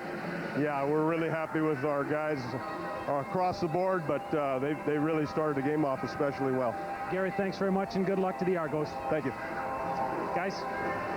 Well, Scott Gary Echeverry has to be happy with the way young Michael Bishop finished that first half with 9 of 10 first downs coming in the second quarter. The kid completing 70% of his passes after 2 interceptions, which really could have rocked him. Danny McManus, on the other hand, good on 9 of 4 passes for 102 yards and 1 touchdown. Well, I think the biggest thing is that you take a look at the time of possession, again even, but the yards, net yards. Remember in the first quarter, right here, that was 131. You know what they had in the first quarter? 7. That's the big difference right now, Mark. We're seeing right now that Toronto has made adjustments in the second quarter, and Michael Bishop has found some success against this Hamilton Ticat defense. The Ticats helping them out with that interference by Diedrich Mathis, something that really frustrated Ron Lancaster and has given this young man some confidence going into the half. The question now, what kind of adjustments has he made? What will he come with in the second half of this football game? Joe Montfort had a tremendous start, ferocious in on almost every tackle in the first couple of series, then went quiet in the second quarter. Well, Danny Mack, as he is well known, being an ex-teammate of his, gets rid of the ball so fast, and of course he started throwing and running over a little bit and then handing the ball off to Troy Davis. And I tell you what, you start running a football at a defense, it tires them out. The 3-time Defensive Player of the Year, Joe Montfort, ready to go for one half. The second half still to come when we come back to Ivor Winds right above the Argo bench. The Cats winning 25 of 33 Labor Day Classics as we embark on the second half century of the CFL on CBC. We're underway here in Hamilton, the second half. Mark Heath Cooper at his own 13-yard line. Gets outside a seam. He's hard to catch at 160 pounds. He's hard to see at 5'7". And a good return of 30 yards. How about your Canadian Tire game notes, big man? Well, we talked about some of the things. We talked about spreading the ball around, and Bishop in the second quarter has spread the ball around tonight, and Plummer and moved it around, and Drummond's catching the ball. Defense eliminated the big play. They only got one big play against him, and that would be the touchdown to Archie Amerson. We talked about Hamilton establishing a run, 10 carries for 41 yards. That's exactly what you want to do. And defense. Game notes brought to you by Canadian Tire. Let's get started. First down, Michael Bishop going deep down the sidelines to Darryl Mitchell. Incomplete as Stephen Fisher gets his arm up on close coverage for the Cats. So full of confidence, Bishop goes deep on the first play of the second half. Nice job of doing that, Mark, and that's exactly what I want to do, is stretch that defense right now. Let's come out and see if they've learned anything, if the secondary of the Ticats has made any adjustments, because they were getting success in the second quarter against them. And boy, he comes right out there and fires a gun down the right side of the football field to the ever-speedy Darryl Mitchell. Back after Fisher, after the pick in the first half, it's 2nd and 10. Bishop in the shotgun. He'll run. Going down shy of center field and well short of the first down. A punting situation for the Argos after the gain of 5 yards by the rookie quarterback. Not a bad move by the rookie quarterback, and he didn't try and force the situation. He knew that the secondary was doing a good job on the receivers. He pulls it down and basically just takes off it. As we look at the pass distribution, you can see right there the complete balls where he's thrown. He's got 3 to the right, 2 down the left side. The red dots obviously indicated the incomplete passes. 2 down the left, and a 30-yard one. 5:37. And of course, the touchdown pass in the last minute of the first half. Then go! Deep punt. Mace Freeman on the run, drops the ball. It's loose. Argos look for it. They've got it. A huge turnover as Clifford Ivory falls on the loose ball. The second time that Mace Freeman has coughed it up. He got a break on the first fumble in the first half when they rolled him down, but not this time. And the Tiger Cats, who lead the league with a -13 in turnovers, cough up another one. Well, this is just strictly through his arms. He looks it in, he puts his hands right there, and it goes right through his hands, almost like a free throw shot in basketball. And boy, Clifford Ivory picks up a big fumble recovery and puts the Toronto offense in absolutely wonderful field position to start this drive. Argos 1st and 10 on the Hamilton 13-yard line. Double tight end formation. Bishop straight back to pass with time across the middle. One-hand catch by Mike Morielli. And he's He's across the 5-yard line, but there's a flag on the play. The ex-Tiger Cat, who says he'll invite his ex-teammates for some beers after this one, is close to a first down. But again, flags are down in the secondary. Now we'll have to wait to see what the flags are about. But I tell you what a nice job by Mike Morreale of sticking the paw up there, the right hand, and just that ball almost magically, like Velcro, stuck to the paw and pulled it down. Illegal contact on the receiver. Hamilton, 25, penalties decline, first down. Another penalty, again, this one from Dwayne Butler, and again, these penalties are killing the Tiger Cats. So look at Morreale rejoining the Argos, coming back to his old field here in Hamilton with a huge catch. First and goal from the 3. Argos. Bishop rolling left, puts his head down, touchdown, Toronto. Wow. Well, almost like Rocky Butler yesterday, Saskatchewan. He's going to do it himself, and all he does is just takes the football. Originally, it looks like he wants to cut it back inside, but it's all plugged up there. He's going to turn it. He sees it, quarterback draw. He gets around side. Thomas Ram coming around there. A real nice job of Robert Drummond just getting there, lending the additional support, just giving that extra drive to push Michael Bishop into the end zone. He'll hang on to that ball as Bishop scores on the ground from 3 yards out. The point after from Prefontaine is good, and the Argonauts take the lead for the first time in this football game, and the Argos are up by 1. Well, the nice thing is they're going to pull these 2 guys backside and try and get something around there. Boy, it's just a matter of getting all the big men around the corner, try and find something in there. Robert Drummond with the finishing touch, pushing him in the end zone to give Toronto the lead in this football game. Like a rugby try on that one as Stephen Fisher retreats inside his 5 on this kickoff return. Fisher negotiates his way across the 25-yard line to about the 28, a 23-yard return, and first down, Tiger Cats. 2 quick plays after the fumble by Freeman, and the Argos hit the end zone. Well, that's what it all starts with. I mean, big plays, special teams are part of that, and then a nice catch, one-handed right-hand stab right there by Mike Morreale, and finished off. Quarterback sneaker on the left side, led by the big boys and Robert Drummond, and a 14-13 lead after being down 13-0. How about Mike Morreale, his first pass of the game? He one-hands it in dramatic style for the first down to set up that scoring play by Bishop, the former Tiger Cat, coming back to haunt his old team. Troy Davis up the gut on first down for the Tiger Cats. Short gain on the play. Danny McManus good on 9 of 14 in the first half for 102 yards. And you can see he's spread the ball all over the field, middle, right, to the left. Couple long balls tried down the left-hand side, incomplete, but he does have the 1 touchdown, the big one, to Archie Amerson. Nothing over 35 yards, as we mentioned in the first half. The Cats with just 9 receiving plays over 35 this season. Snap taken by McManus, handing off underneath to Davis, and Roger Dunbrack is there as a host of Argos gang up on the small cat back. Well, small cat back, but for the first time, you also hear the crowd started coming into play here with the play selection, and as we see, it's like Johnny Scott is down in the field. Down, yeah, he looks to be a little injured looking at that ankle, but you know, he's a warrior. He'll be back up there. You can't keep him out of this game, but you know what? It's funny how fickle the fans are, you know.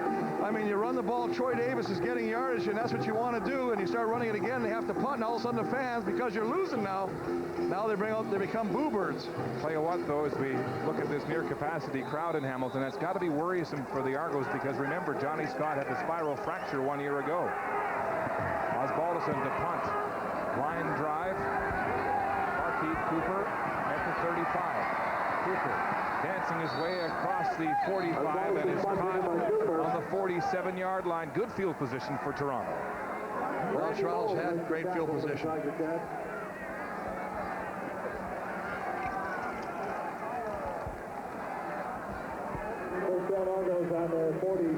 12-yard return for Cooper, the CFL rookie out of Auburn via the Arena League in Georgia, where he returned 2 kicks for touchdowns this year. But I'll tell you what, going from the arena to the big wide 65-yard wide CFL field has been an adjustment for this kid.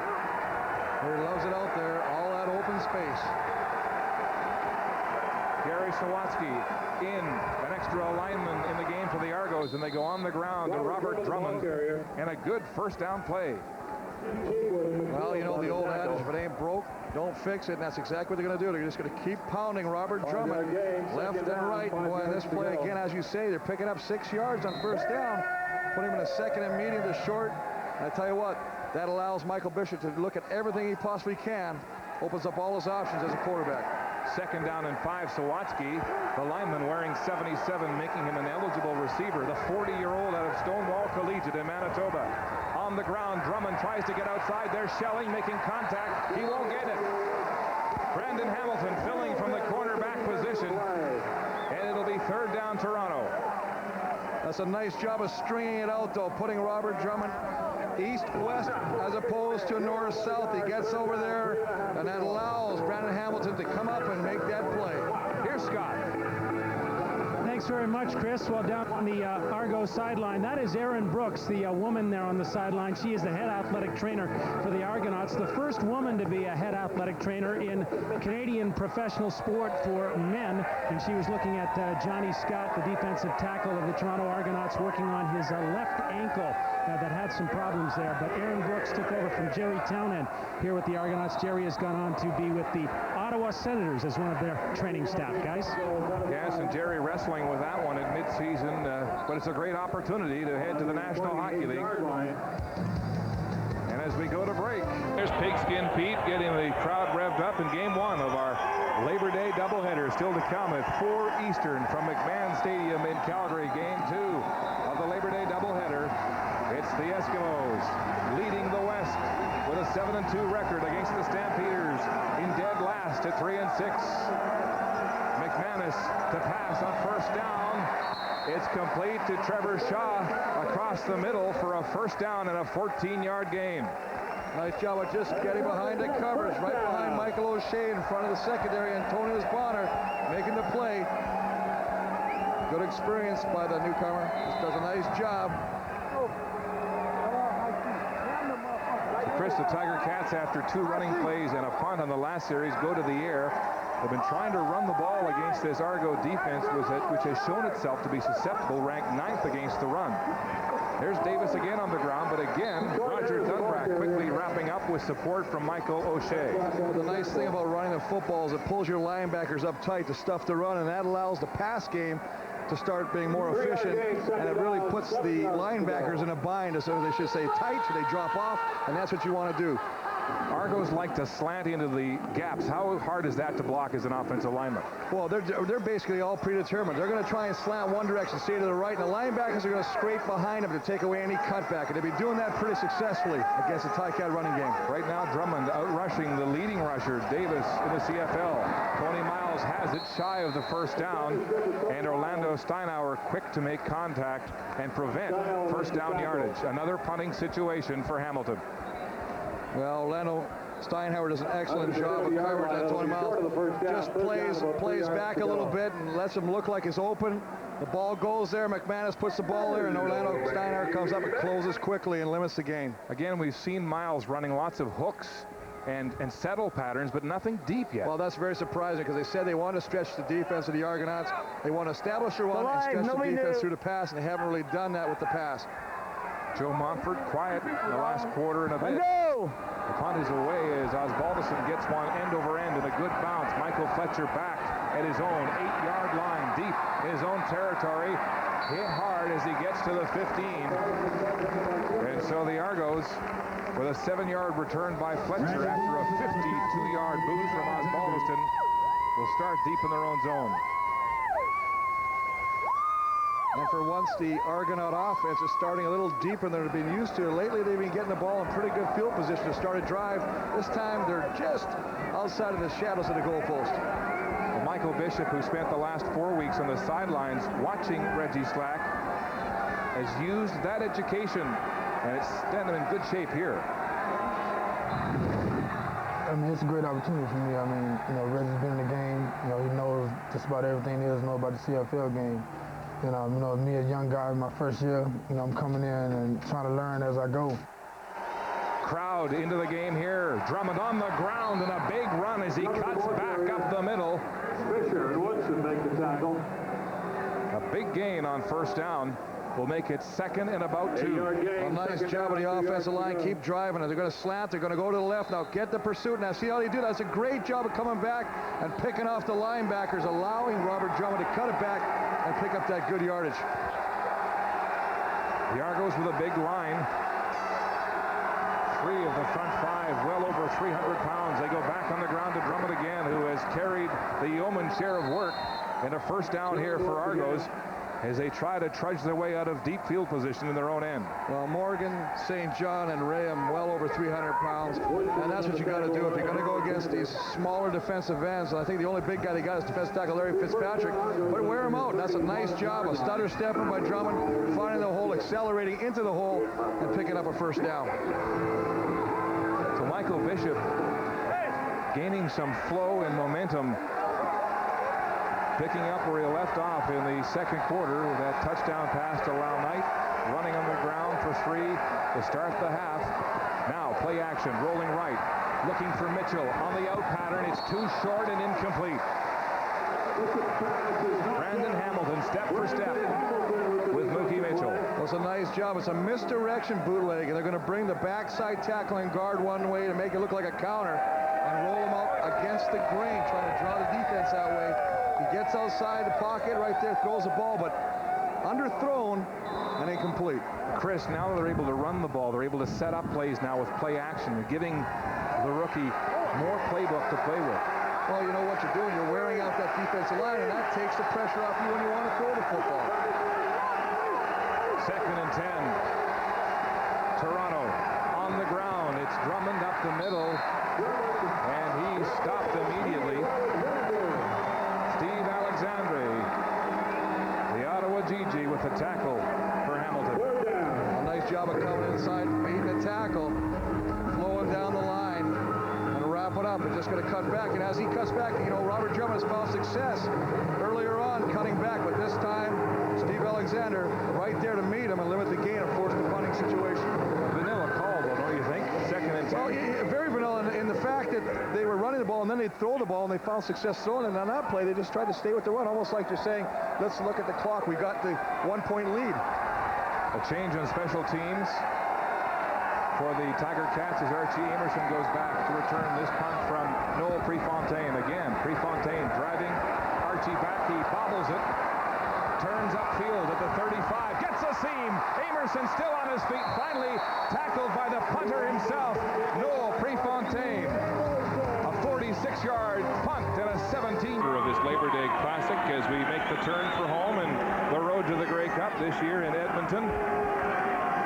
November 24th, tickets on sale, 1-800-667-3757. As the Eskimos, leaders in the Western Division, hoping to be at home and host the Grey Cup themselves this year. McManus with lots of time across the middle. It's complete to Andrew Grigg and a first down. Well, nice job of getting the ball off to Andrew Grigg. What a great job of protection by the offensive line. And Troy Davis, you know he can run the ball. Well, boy, he laid a smack on Joe Montfort. Nice job of protection right there, just to the right of your screen. See Troy Davis. Can he do it all? You know he can run the football. Well, let's take a look. Here he is working on Joe Montfort. Look at that. That's a nice job by 32. Staying there, not letting him hop over him. Nice job, Troy Davis. Andrew Grigg with his third catch. 28 yards out of the backfield. The swing pass to Troy Davis. He has momentum and steps out of bounds with another Hamilton first down. And the thing you got to love about Danny McManus is all he does is take exactly what the defense gives you, and that's experience right there. That's what Bishop from Toronto hopes to achieve someday. I mean, if it's not open downfield, he swings it out to the back. Troy Davis, the fleet foot back, he just runs it up, picks the first down. If it isn't, he does a little dump pass. You know, as you say, he doesn't go deep very often, but he sure finds the holes. McManus with good passing numbers, 148 yards so far after 2 sluggish series. Now some spark to the Cats. Play action, McManus rolling, far side, Amerson is open, another first down, and more. As the diminutive slot back is pulled out of bounds in front of his own bench. Well, Michael O'Shea just shaking his head, can't believe he kind of almost got taken in by Danny McManus. Danny McManus does not pull the ball and do the bootleg, or the naked bootleg, as we say, without any blockers very often. But when he does it, he usually gets success. All he's just going to do is just roll out to the left right there. And you can see O'Shea right there, but not before Danny McManus can complete the pass to Archie Amerson. So another Ticat first down, ball on the Toronto 18-yard line as the former Tiger Cat flares along the line of scrimmage. They booed him heavily, as they always do here in Hamilton.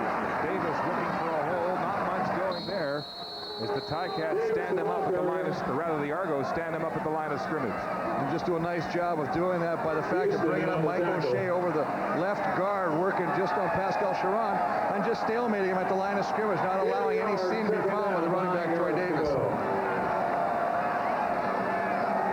O'Shea with 2 stints here in Hamilton, coming back to the team in 2001, leaving again as a free agent. Amerson with 38 yards, so he's 7 shy of Tommy Joe Coffey's all-time receiving mark here in Hamilton.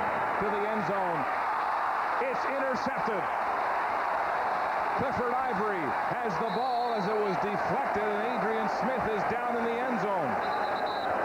Darren Flutie was the intended receiver, and I think Danny tried to force that one. Well, temper started flaring. Darren Flutie very upset himself, thinking the pass interference call should have been thrown. Going to walk off the football field, but a nice job of getting around the football and jarring. Darren Flutie, you see Adrian Smith there involved in that play. Ball popping up and Toronto intercepting the football and killing what was possibly a scoring drive. Just sitting back down like that, you can see comes over the top, Adrian Smith, and that's the point of, you can see Flutie right there asking about the flag, and there was contact made before. I think he's got a case. I think Flutie has a case here, as Smith was all over his back before the ball got to Flutie. But the Argos benefit on the no call as Clifford Ivory gobbles it up and Tony Miles drops him from behind. So the Argos take over on the Well, definitely. I mean, I know you can both play the football, but as you watch Darren Flutie come down, he's going to settle down in the end zone right now. Now watch that. Look at the contact right there. You can see right now, even though he's playing the football, he is behind. He is making contact with the receiver, therefore not allowing Flutie a chance to catch the football. Definitely a pass interference call. Yeah, normally the officials won't call it if the defender's in front of the receiver and he has equal opportunity to get to the ball. Well, in front, as we look at Adrian Smith hobbling off the field under his own steam. Well, absolutely. In front or at the side. But as long as you both turn face the football, but you can't go through the receiver to get to the football before he touches or has an opportunity to catch that football. They got away with one there. Smiling, so maybe it's not all that bad for Adrian Smith. Well, I think he's smiling because he knows he got away with one, Mark. First down, Toronto at their 12. Again, playing it safe up the middle to Robert Drummond for a short game. Well, nice job of the defensive tackle, Terry McField. They really like the way this kid's come on. Nice job of fighting off the block of Chad Folk, making the play in the backfield. 2 big tackles. McField and Fitzpatrick got their work cut out against this big offensive line of Toronto. And so it's 2nd and 7. 15-yard line of the Argos. This really shortens your ready list here. Play action, looked like a broken play. Bootleg as Bishop looks for the first down. He'll be very close to the marker, maybe shy. Well, the one thing about being a great athlete or having great athletic ability is you can make something out of a broken play, and I'm not really sure if it was a broken play. It looked like he was just doing a little play action, almost what Danny Mac tried to do, but he's got a lot more speed and gets outside, and boy, he takes a shot as he goes around, tries to get that first down. Here's the measurement, and Bishop will be about a yard short. Let's listen to the contact on that last play.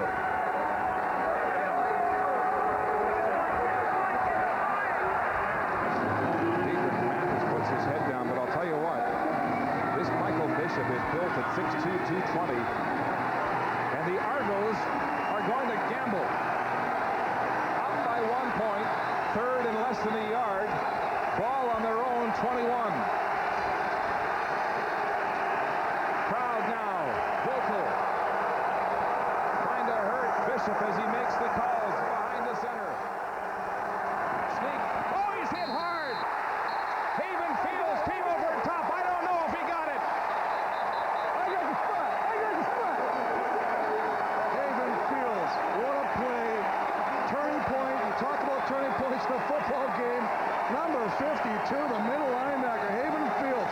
You know what? Coach Lancaster was hoping he'd pick up his play. Hasn't really been happy with the way number 52 has performed as of late. But that is a big-time play there. They're short. Ticat football. Oh, that's a great job by that linebacker. Middle linebacker anticipated the count. Michael Bishop tries to draw them offside with a long count. That makes it even tougher for the middle linebacker of Hamilton to anticipate the snap, but he does a great job of getting over and meeting the quarterback. But I'll tell you what, look at that. There's 52 right in the middle of your screen, and he got support. But the biggest thing is, Michael Bishop, you're in this game. Get down, son. Get down. Chris. Don't stand up behind your offensive line. Tuck in behind them. Why gamble on your own 21? You got the lead by 1, and it's a massive turnover. First down, Hamilton. Pitch out to Troy Davis outside. Flags fly as Bonner is first to make the tackle for Toronto. Well, they're going to call Dave Hack, I believe, for holding on Roger Dunbrack. He kind of got a little wrestling move on him and threw him on the ground on the outside. You can see Toronto signaling it's against Hamilton, and I believe Holding Hamilton, number 68. Repeat first down. You got it. It is Hack. Well, Dave Hack, he tries to get Roger Dunbrack. Dunbrack beats him to the outside, as we see Coach Etcheverry looking on. He's right down the bottom of your screen right here. Now, what he does, see how he beats him to the outside? Now he's going to try and pull him down to get him out of the path of the upcoming running back, Troy Davis. As he does that, he has to pull him down, and you know what? The line judge is right there, and he's going to throw a flag every time. It's a 10-yard penalty. It'll move the ball back to the Toronto 31-yard line. 2nd and 20, Tiger Cats. The Argos with an ill-advised gamble on 3rd down at their own 21 to turn the ball over. Archie Amerson in the flats, dancing. There's Fletcher. He misses the tackle, but Amerson can't elude the tackles. And it's a short gain on the play. Short gain, just a quick little out pass. Just throw it to Amerson and hope his athletic ability can somehow make some of the defenders of the Argonauts miss and pick up a first down. But boy, that penalty might come back and haunt you, where they might have a chance. We might be looking at a field goal here, but puts them in still a 2nd and long situation, Mark. Well, you put the rookie quarterback Bishop in a tough situation there too, in the shadows of his own goalpost on that gamble. And now it's 2nd and 17. Tiger Cats. 5 receivers set, balls away, complete to Trevor Shaw, but nowhere near the first down. And so it will be a field goal situation for the Tiger Cats. That's a nice job of Reggie Gibbons, just taking man coverage and following Trevor Shaw wherever he goes. Shaw just loops out to the right side before he can make the catch. He just follows him, gives him a little room. As soon as Shaw pulls the ball in, Reggie Gibbons is there to wrap him up and take him down and force Hamilton into a field goal situation. Osbaldiston will spot the ball on the 30-yard line. Andrew Grigg to hold. So far, he's been perfect from 46 and 42. Ball down, kicked, and good. Osbaldiston 3 for 3. And so the Argos just hand the lead over to Hamilton on that 3rd down gamble that went bad. Well, it's a 3rd down gamble. I'll tell you what, 2 things I guarantee you that Etcheverry is going to talk to Michael Bishop about is when you're going on a quarterback sneak, you cannot stand up behind your offensive line. You must get down behind these big, large men, let them push you forward and find a seam and keep your legs driving at a low position. Once he stands up like this, Haven Fields just knocks him back. Once he stops his momentum, his teammates grapple him down to the ground, and as you say, a big turnover. They're very fortunate to only give up 3 points in that, Mark. So Etcheverry in this battle of wills with Ron Lancaster. Ron Lancaster talking yesterday about how Etcheverry's defense likes to dictate what the opponent's offense does by showing up in unorthodox formations. Lancaster saying he was going to test that game plan by using all kinds of formations on offense and players in different positions, and he said really it comes down to who has the chalk last. It's the biggest game of chess. It's played on the biggest board in the world right here. That's all this is. Big chess match. And it's a close one with 24 seconds to go in the third quarter. Lancaster's Tiger Cats up by 2 now, 16-14. Osbaldson to kick off. Cooper and Jeff Johnson back to return. It's Jeff Johnson at his own 10-yard line. The former Tiger Cat out of York University loses his footing, and a 16-yard return. But this man has lots of confidence in the rookie. He's won everywhere he's been, and he's won at the very highest levels. So he's won championships, and that's important to us, and especially with the quarterback position. And we're very confident. I think even though Reggie Slack can't go this game, Reggie has done such a marvelous job of helping to prepare Michael along with our coaches and our whole football team. Yes, Reggie Slack has been generous in his help for the rookie Bishop. Coaches saying, Echeverry saying that the coaches believe he's a brilliant football player, that he's really had a steep learning curve in the last 4 weeks playing behind Reggie Slack. Now, the biggest thing they've been impressed with also is his attitude, his willingness to learn. You know, a lot of times, and you know it as well as I do, you get a lot of players that come up from across the border, and they have that attitude that the CFL somewhat not as good football, and they come up here and they're very surprised because this is a great game. It's a different game, but it's football. Football's football. I don't care where you play it. They still love his moxie and the fact that he wants to grab this team by the scruff of the neck. And in fact, Echeverry was telling us that Bishop wanted to address the Argos early in the year, and they cautioned him against it until he earned that right, really. Well, that was your interpretation of it. My interpretation was somewhat different. I actually think that he came in, and I really believe he didn't understand what was going on or what it took to play in this league. And I think that he didn't realize there's a lot more work involved in playing quarterback up here than he might have been led to believe. And that's just the way but I mean, hey, that's what happens. So you're thinking he's cocky? I thought, well, that's great. You want a quarterback to be cocky. I played with Matt Donegan, one of the cockiest quarterbacks in the world, but boy, he could deliver. Marcus Spencer was the injured Tiger Cat, but he makes his way off the field under his own steam. First down, they'll stay on the ground. Dave Minnick with a first down and more. Up over the 45-yard line, the soft-spoken, hard-running former Marine out of Washington State. On the ball play of the third quarter. With a big play, 20 yards up the middle to move the yardsticks for Toronto. And at the quarter, it's a 2-point lead with 1 quarter to go in Hamilton. Quarter of this Labor Day Classic in Hamilton, a close one. The Argos trailing by 2 after giving up that field goal, the third of the game by Paul Osbaldiston. Coming up at 4 Eastern, we'll go to McMahon Stadium in Calgary for part 2 of our Labor Day Classic doubleheader, the Stampeders and Eskimos. And the warm-up's well underway. There's Ricky Ray, the rookie phenom at quarterback for Edmonton, Offensive Player of the Month, and well-deserved there, as he has snatched the starting position from Jason Moss. And on the other side, Marcus Crandall coming off a wild loss to Winnipeg 1 week ago, and motivated, no doubt, with news that Dave Dickinson might be available from the NFL. Pitch pass, Mike Morielli, his second catch of the game, breaks the tackle, lunging for 2 more. Brandon Hamilton with the tackle. And again, Morielli is booed lustily here in Hamilton. Well, much like the score being close, sort of statistics right now, you can see the edge in rushing. Right now, 118 to 57 for Toronto. Time of possession almost dead even. Net yards almost dead even. And that is reflective. But the score being 16-14, but the turnovers, that's the big one right now. 3 for Toronto, 2 for Hamilton. Morielli's one-hander to set up that second touchdown. The big play so far for Toronto in this second half. Up the middle, Dave Minnick. Oh, the Cats smelled that one. Well, Chris Schelling, you know he's going to be around the football. We haven't mentioned his name much today, Mark, but you know, number 30.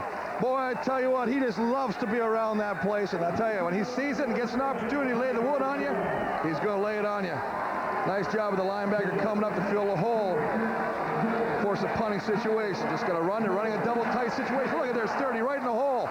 He just beats the block. He almost meets the ball carrier as he gets the handoff. Chris Schelling, the man his teammates call Shark. With a big stop there to make it 3rd and 5, Argos. Prefontaine to punt. Mace Freeman, who's had trouble catching the ball, to return for Hamilton. Line drive right at Freeman. He has it at the 20. Comes back to center field, and a short gain on the play as Orlando Bowen makes the tackle. A 38-yard punt and a 3-yard return. Back in Hamilton, 16-14 for the Tiger Cats over the Argos. We're in the fourth quarter, and there is an injury for the Toronto Argonauts. That's Adrian Smith, the cornerback, who remains on the sidelines. He hyperextended his left knee. That from Dr. David Greenberg of the Argos.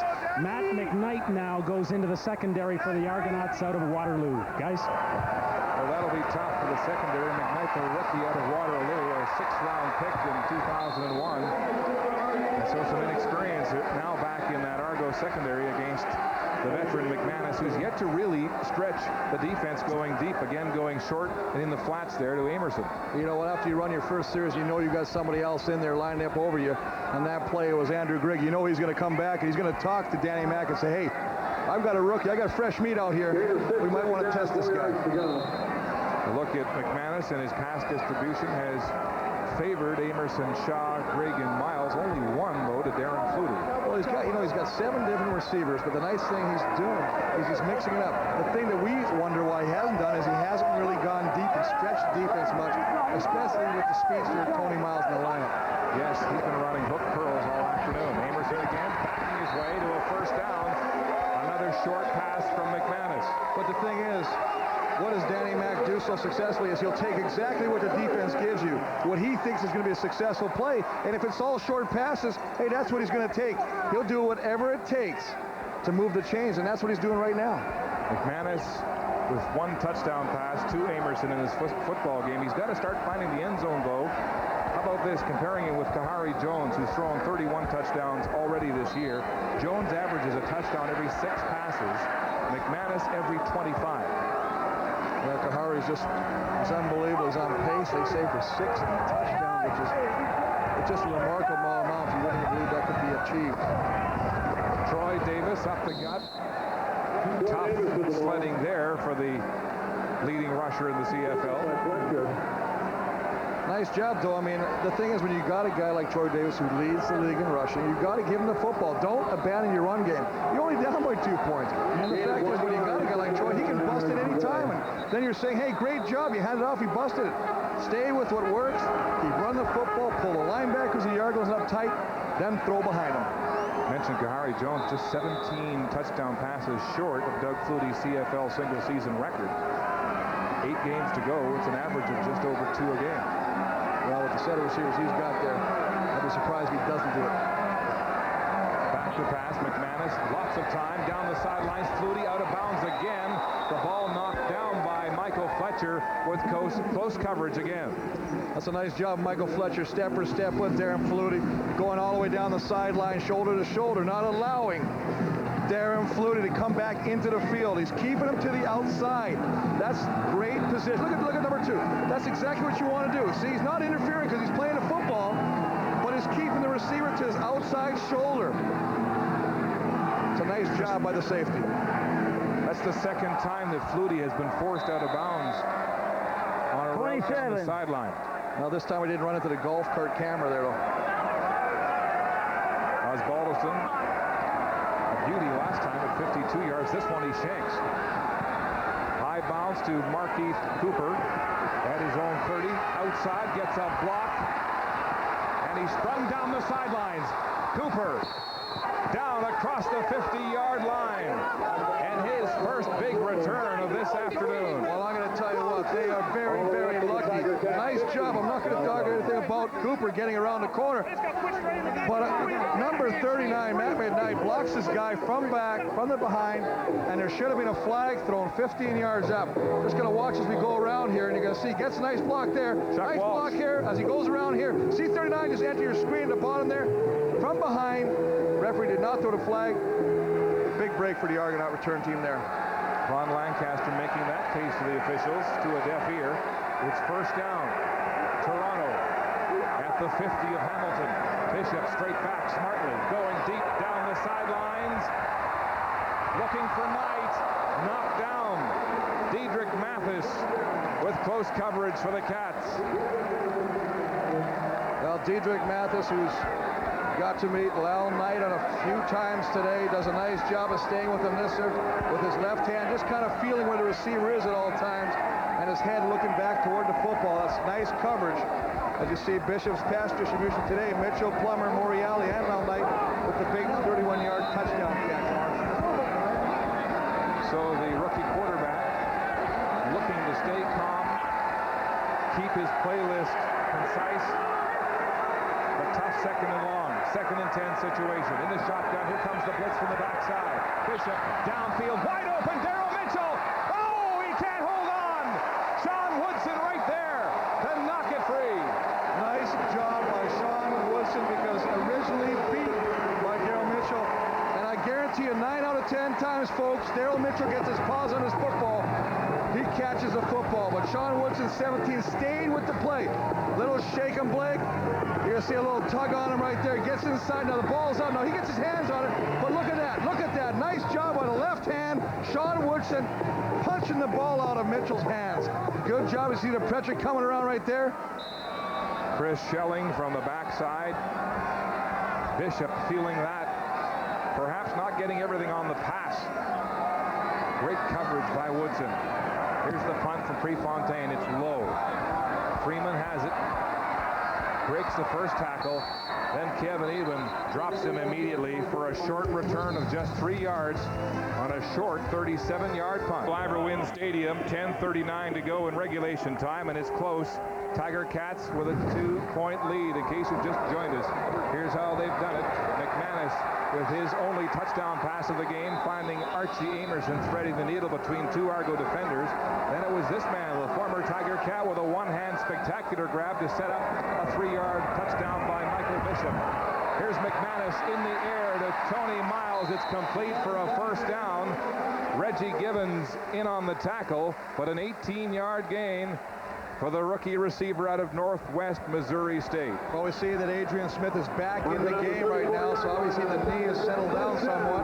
But Tony Miles is going to test him early. He just comes up, cuts it back in zone coverage underneath, and a nice throw by Danny McManus. Picks up some nice field position on the completion.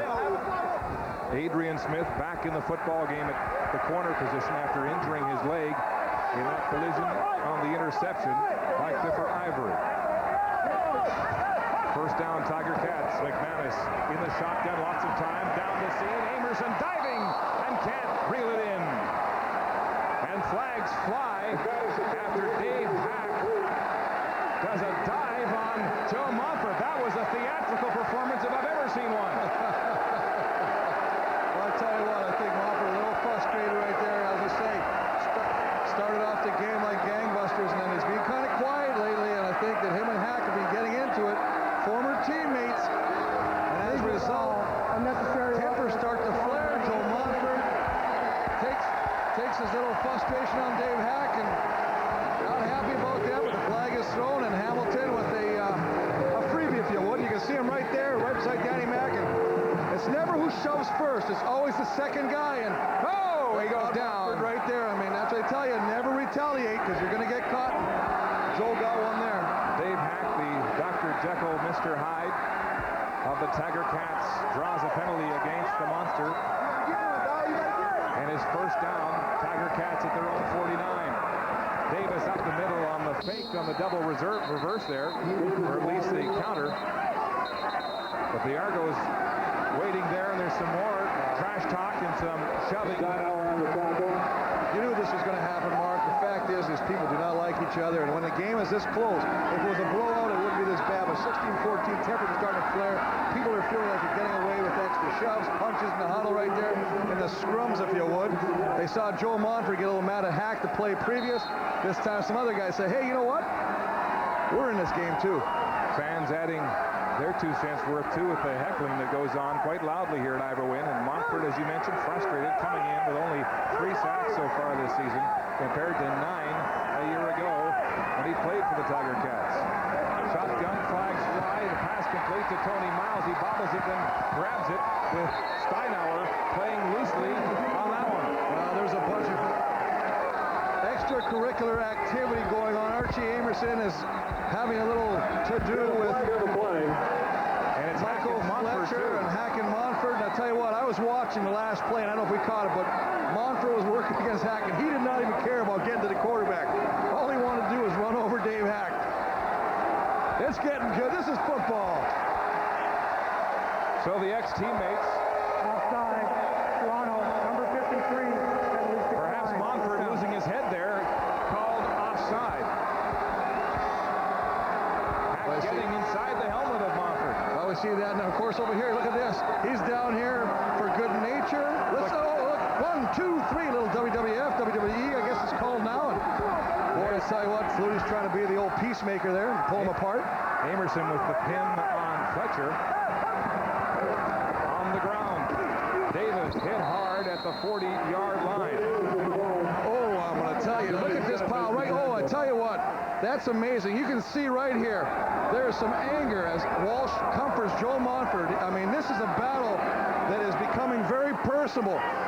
Right now, you've got Joe Monfort working against Dave Hacken. And right this play, he pushes. He's at the. Now watch him come right there. There he is right there. Now watch what he does. Drive, drive, drive. Now watch what he does. He pushes him over the pile, pancakes the offensive lineman to boot. That's the exclamation point in that play. You gotta love that. Where they play it here, Niagara Win across the middle. McManus completes the shot. He drops the ball. They're rolling it incomplete. McManus was terrific. Quick release on that. Shotgun snap and then into the air. The Shaw. Nice job, and you know what? Really nice call by the back judge right there. Not letting that be called a fumble because he did not. Trevor Shaw did not have possession of that football. He was trying to bring it in. You see it right there. He's trying to jostle. The ball is jostling around his hands. Kind of a bad angle on that one, but he can't really. You'll see him right here. Look, he's trying to bring it in. See, it's there. It's on the outside of his hip. He really never has complete control of the football. Therefore, no fumble. Big play by Clifford Ivory to stop that drive by the Cats. Here's the field goal attempt from the 47 by Osbaldiston. It's good. Osbaldiston 4 for field goals in Hamilton. Making their first return like Montfort here to Hamilton, and there's been some bad blood, Chris. These guys used to eat dinner together, and I tell you what, they're not exchanging Christmas cards anymore. I mean, that spreads. That's what happens. Look at these guys. Now look at Pascal Chiron and Michael O'Shea getting into it. It's just going from spreading like wildfire. 25,327 in attendance this afternoon. Bishop with a deafening roar. Play action, rolling right. Lots of time. He's got the arm to Mitchell. Intercepted. Rob Hitchcock has the ball for the Tiger Cats, and he brings it across the 40. His 5th pick and leading interception of the season.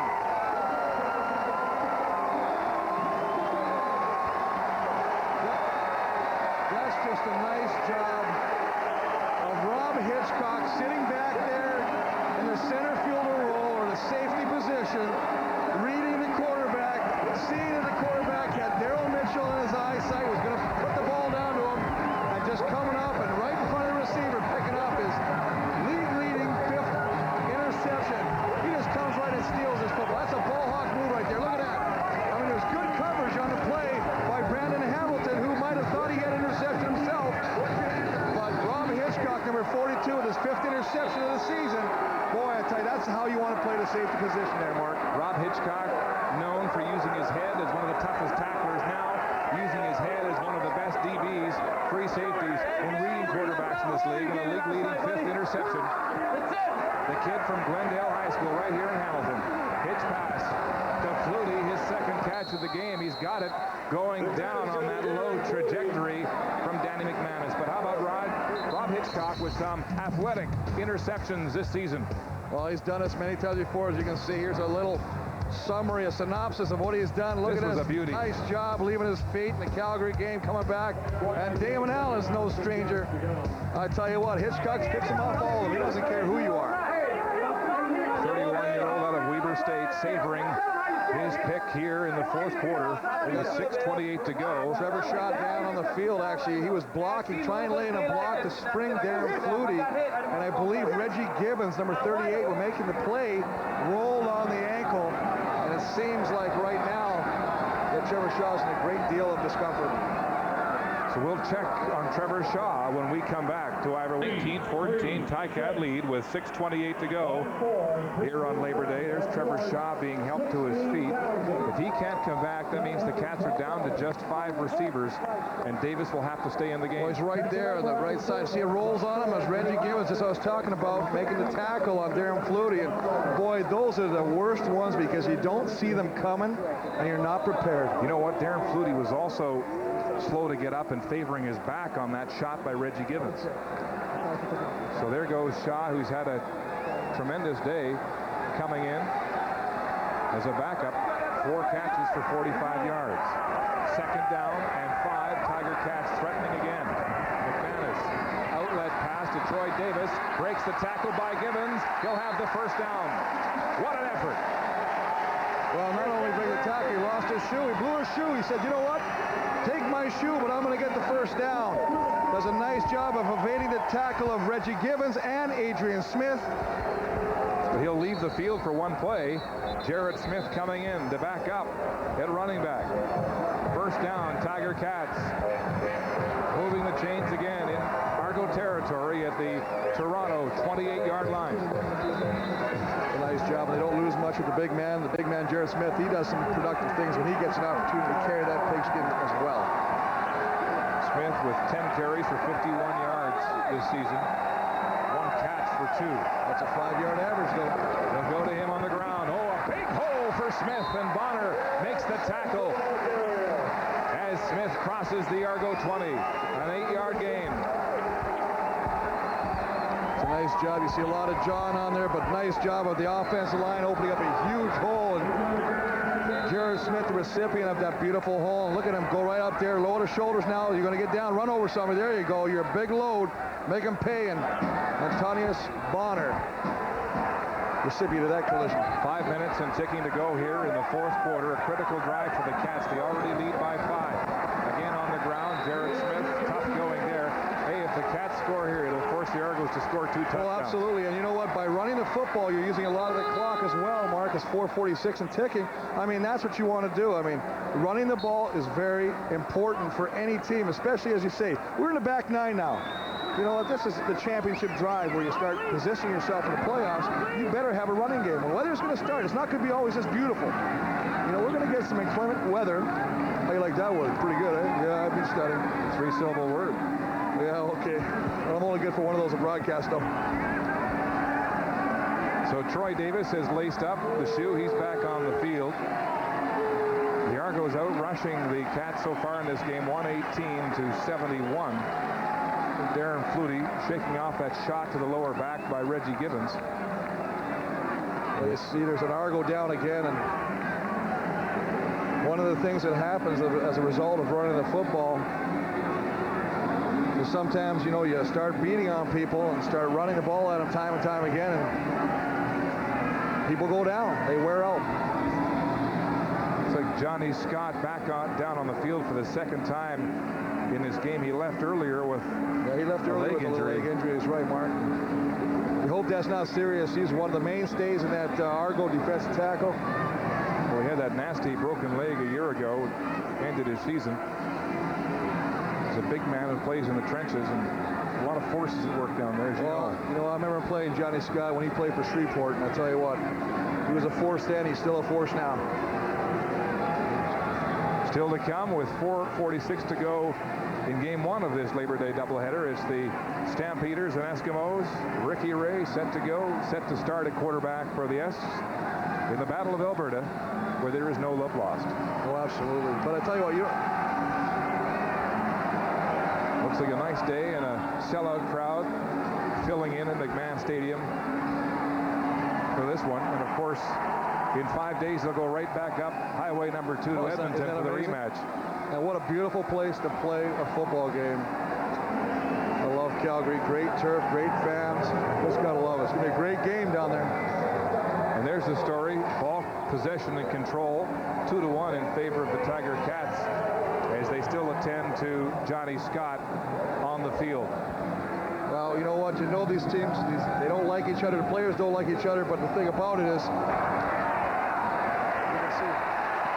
Look at some of the animosity. This was the penalty that Montfort took against Dave Hack A little acting there, and some more shoving. There's O'Shea and Pascal Charon, a couple of teammates from 2 years ago. And Archie Amerson with a high crotch crab and a wrestling move on Michael Fletcher.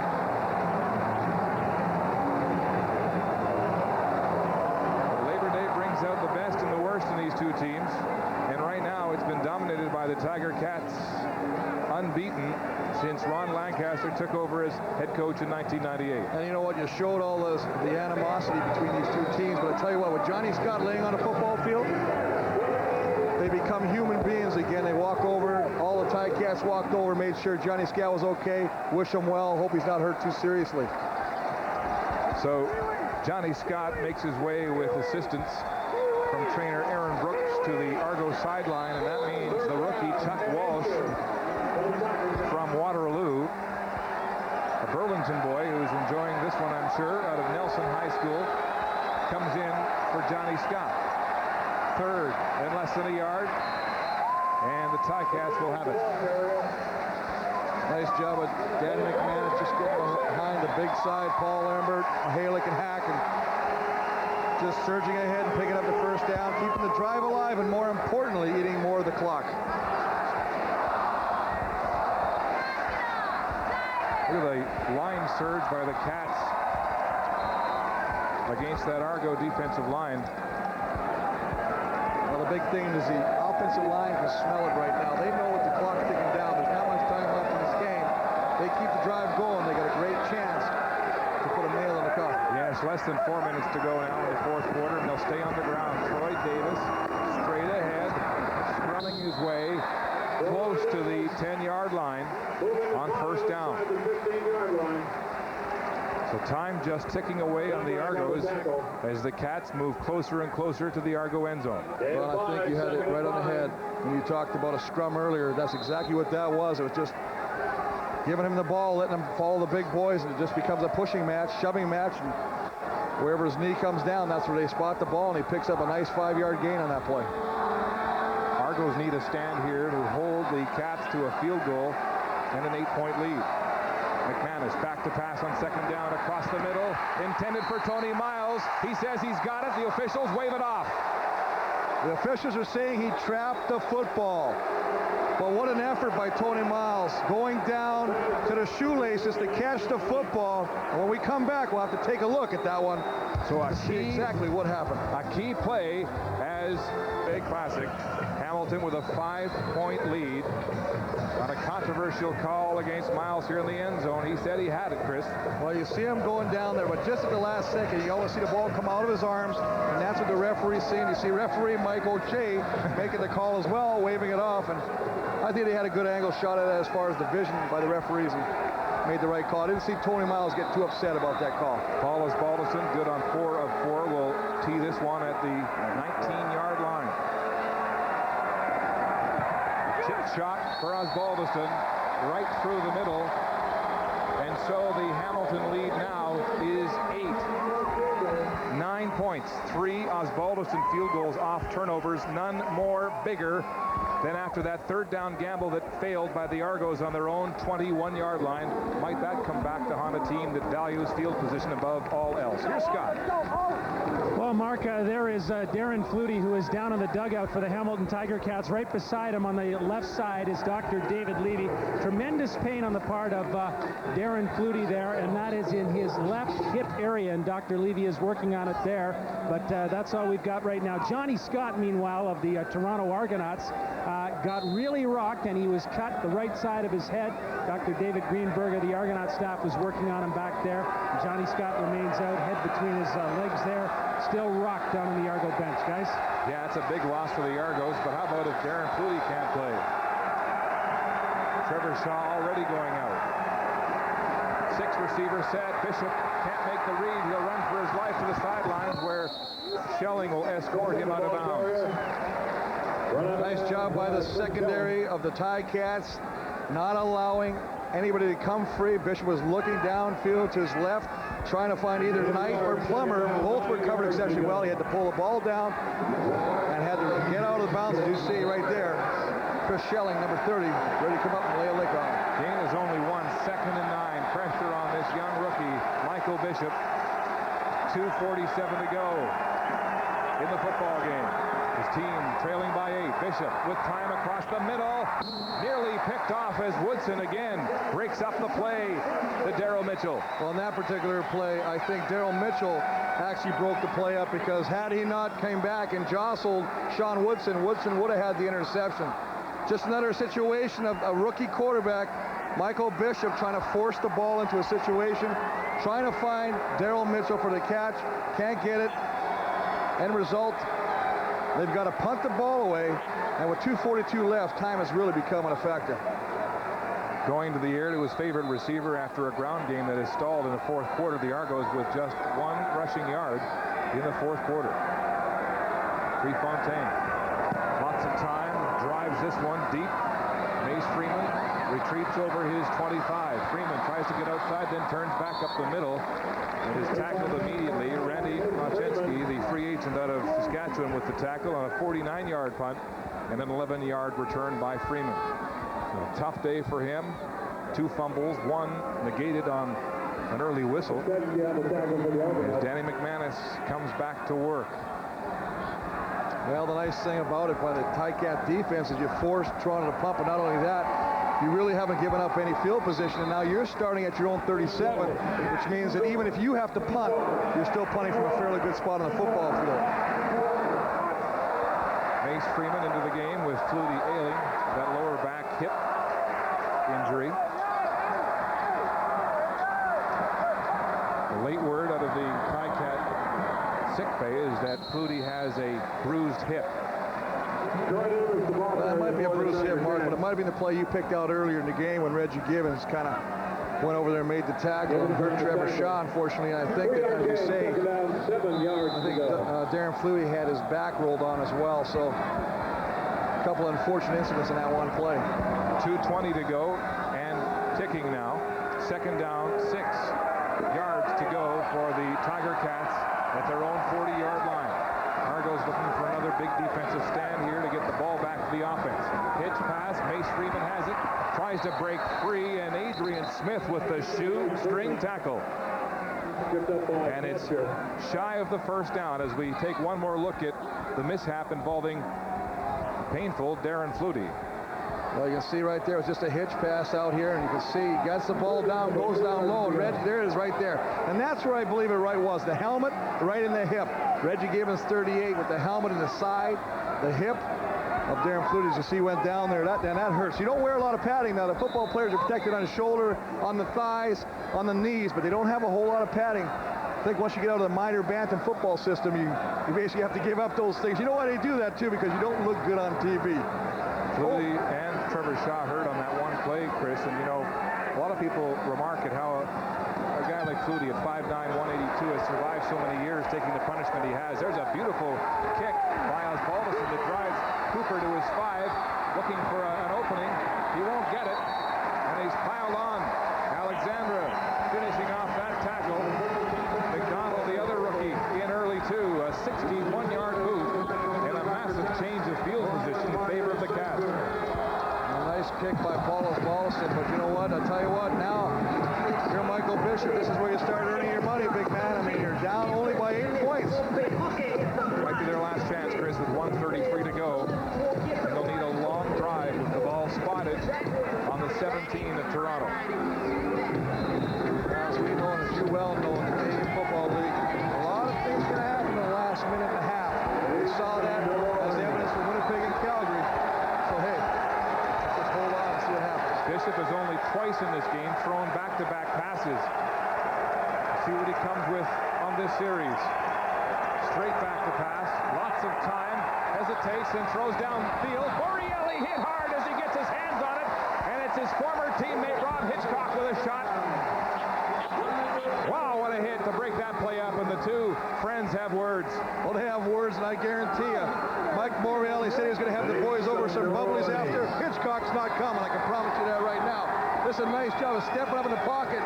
But watch this, Brandon Hamilton again, absolutely great coverage on the receiver, but that's what you want out of your safety man, to come up and make the receivers get punished and fear going over the middle. straight incompletions for Michael Bishop, 2nd and 10. Desperate situation, 1:26 to go in the game. Rolling, pressure, he's sacked, he throws it away. Flags will fly. What a big defensive play. As Darren McField, the free agent from UBC, comes up big for Hamilton. Well, Darren McField, who has stops in Winnipeg as well. I mean, he really comes through right now. Does a solid job in the middle at the tackle position, making tackles. Intentional grounding. Toronto, number 7. Well, you knew they were going to call that right there. He was in the grass. Darren McField coming through, wrapping him up. I mean, that's the most inopportune time to have your offensive line break down. 3rd sack of the afternoon by the Ticat defense. Can't do that in the CFL. You've got to get the pass across the line of scrimmage to throw it away. And so with the loss on the play, it'll be 3rd and 22, and Prefontaine will have to stand way back 10 yards deep in his end zone with Slack on the bench trying to figure something out if they get the ball back. Well, might we look for a fake here? What do you think? I know he's pretty conservative, Veterinary, but what do you think? Obviously not. A good punt from Prefontaine. Freeman underestimating it, and the bounce will drive the ball to the 30-yard line. On one hop, it's Freeman, breaks a tackle, and brought down at the 45. But a tremendous punt, another big one. After the 61-yarder by Osbaldiston, Prefontaine responds with a punt of 64 yards. They're having a battle in their own little game right now. And you know that. You know, kickers don't get a whole lot of time to do anything but come on the field once or 3 times in a game. And boy, they like to compete against each other. And you can see right now, Prefontaine and Paul Osbaldiston, as we see a flag on the field, really, really putting the boot to the leather. The special teams captain for the Tiger Cats, talking with referee Glenn Johnson. Well, with the field, watches on. And Mark, you know, with the field position Hamilton has on the 45-yard line, I mean, I would think you just decline a penalty and take it. I mean, why risk anything else going wrong? Toronto, number 45, penalties decline, 1st down. Chensky pleading his case to head coach Gary Echeverry. He's called for holding, declined, and so the Cats will take over at their own 45. 1:06 to play in the 4th quarter. 1 first down. Basically run the football and you get another one. You can basically almost kill the clock.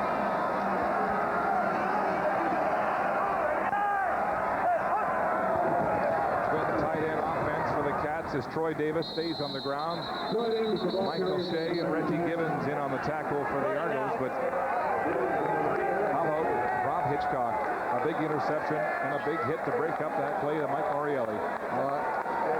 We really like to see that out of the young guy. He does a great job back. He's really emerging to one of the top safeties in the CFL. And I mean, he's got a reputation as just a tremendous hitter. And I tell you, receivers know when he's there. There's his family looking on. Dad, Phil, longtime broadcaster here in Hamilton. Wife, Michelle, they come to all the games and wear the 42, section 25. Rob telling me the other day he's been a Ticat fan since the age of 6 when he came to watch. First went on, 3-time MVP at Glendale High School here in Hamilton. Went to Weaver State, and the rest is history. Become one of the top safeties in the CFL, playing in his hometown. And doing a fine job. I mean, really, they are really playing well as a secondary. I mean, they're taking some heat earlier in the season, but boy, when you get play like that on your safety, boy, everything else just suits the gel. 2nd and 6, a big hole up the middle, and Troy Davis pulls his way to what looks like might be a 1st down. See where they mark it. Yes, he'll have it across center field. Well, I'll tell you what, Stephen, the guys, the big hoggies on the O-line are just having some fun right now. They're teeing off. Gary Brown, number 67.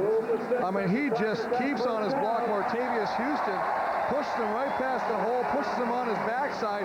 Martavius gets up, takes a look at Gary Brown, the whole size of him, and says, "I'll take the smaller guy," and ends up trying to fight Mike Mihalik. So it's just like, no, you're too big next. No, you're too big next. So the Cats move the chains, and time is now 40 seconds and counting. Manis on the ground again. 4 yards up the gut for Troy Davis, the CFL's leading rusher. Down to the 47-yard line. And just basically taking it behind the tackles. This time again, running the left side, Sharon, Brown, the center Lambert doing a great job. But hey, equally effective when they go to the right side behind Mihalik and Hack. And you got to give credit to the fullback. Sometimes they don't get a lot of credit. But I think no matter who's been in there, Smith, Ford, or Bowles, they've done a good job. 2nd and 4, Hamilton. Davis with 22 carries for 80 yards. McManus now taking a knee, trying to eat up time. Well, 17 seconds, Mark. You basically just take a knee, let the clock run down now, and enjoy the victory. Big victory for Toronto. They pull apart. It's a 4-point game. Cats now move to 5 and 5, 10 points, 2nd place in the East. 8 behind 1st place Montreal, and the Cats still have 3 games to go against Montreal this year as the gun goes to end the Labor Day Classic, and the Tiger Cats make it 5 wins in a row with a 22-14 win as Darren Flutie hobbles onto the field with that sore lower back. But a big loss for Joe Montford in his first return to his old home in double blue. Consolation from his former teammates. But the Argos in tough now at 3 and 7. And really, in the East, the battle is for 2nd place because the way the West is shooting up, Chris, 3rd place may well indeed be a crossover. You're looking at everybody else in the West with 10 points. I mean, any one of those teams, whether it be BC or Winnipeg, they can all jump over right now, or Saskatchewan can all jump over and take this last playoff spot in the East right now. With the win, the Tiger Cats guaranteed their 5th straight winning season at home. 5-0 so far this season as Mike Mihalik savors this one. A hot one. The Argos with their chances let it get away as Annunziata, one of 14 former Tiger Cats, sits in defeat. Here's Scott Russell. Yes, Mark, with Danny McManus, the victorious quarterback, 22-14 for the Tiger Cats over the Argonauts today. First, you talked about earlier, Danny, that the playoffs really start now in a way, the significance of the victory. Yeah, I mean, this was a playoff atmosphere game. Both teams played hard. A lot of credit to Toronto. It's hot out here, and they came played 110%. Both teams were out there giving it their all, and I think all the guys are going to be at home in bed early tonight. You've done so much, and yet you said, I got to work on mechanics and make things better for myself. How'd it go today? Not bad. Throwing the ball wasn't too bad, but their defensive backs and their front four get after you right away, so I just had to make some good throws, but the biggest thing, our receivers made some great catches, and the line gave me some time to get the ball downfield. Danny, thanks very much. Congratulations on the victory. Thank you. Danny McManus of the Tiger Cats, 22-14 over the Argonauts today. Out west now to McMahon Stadium. The Canadian Football League has been brought to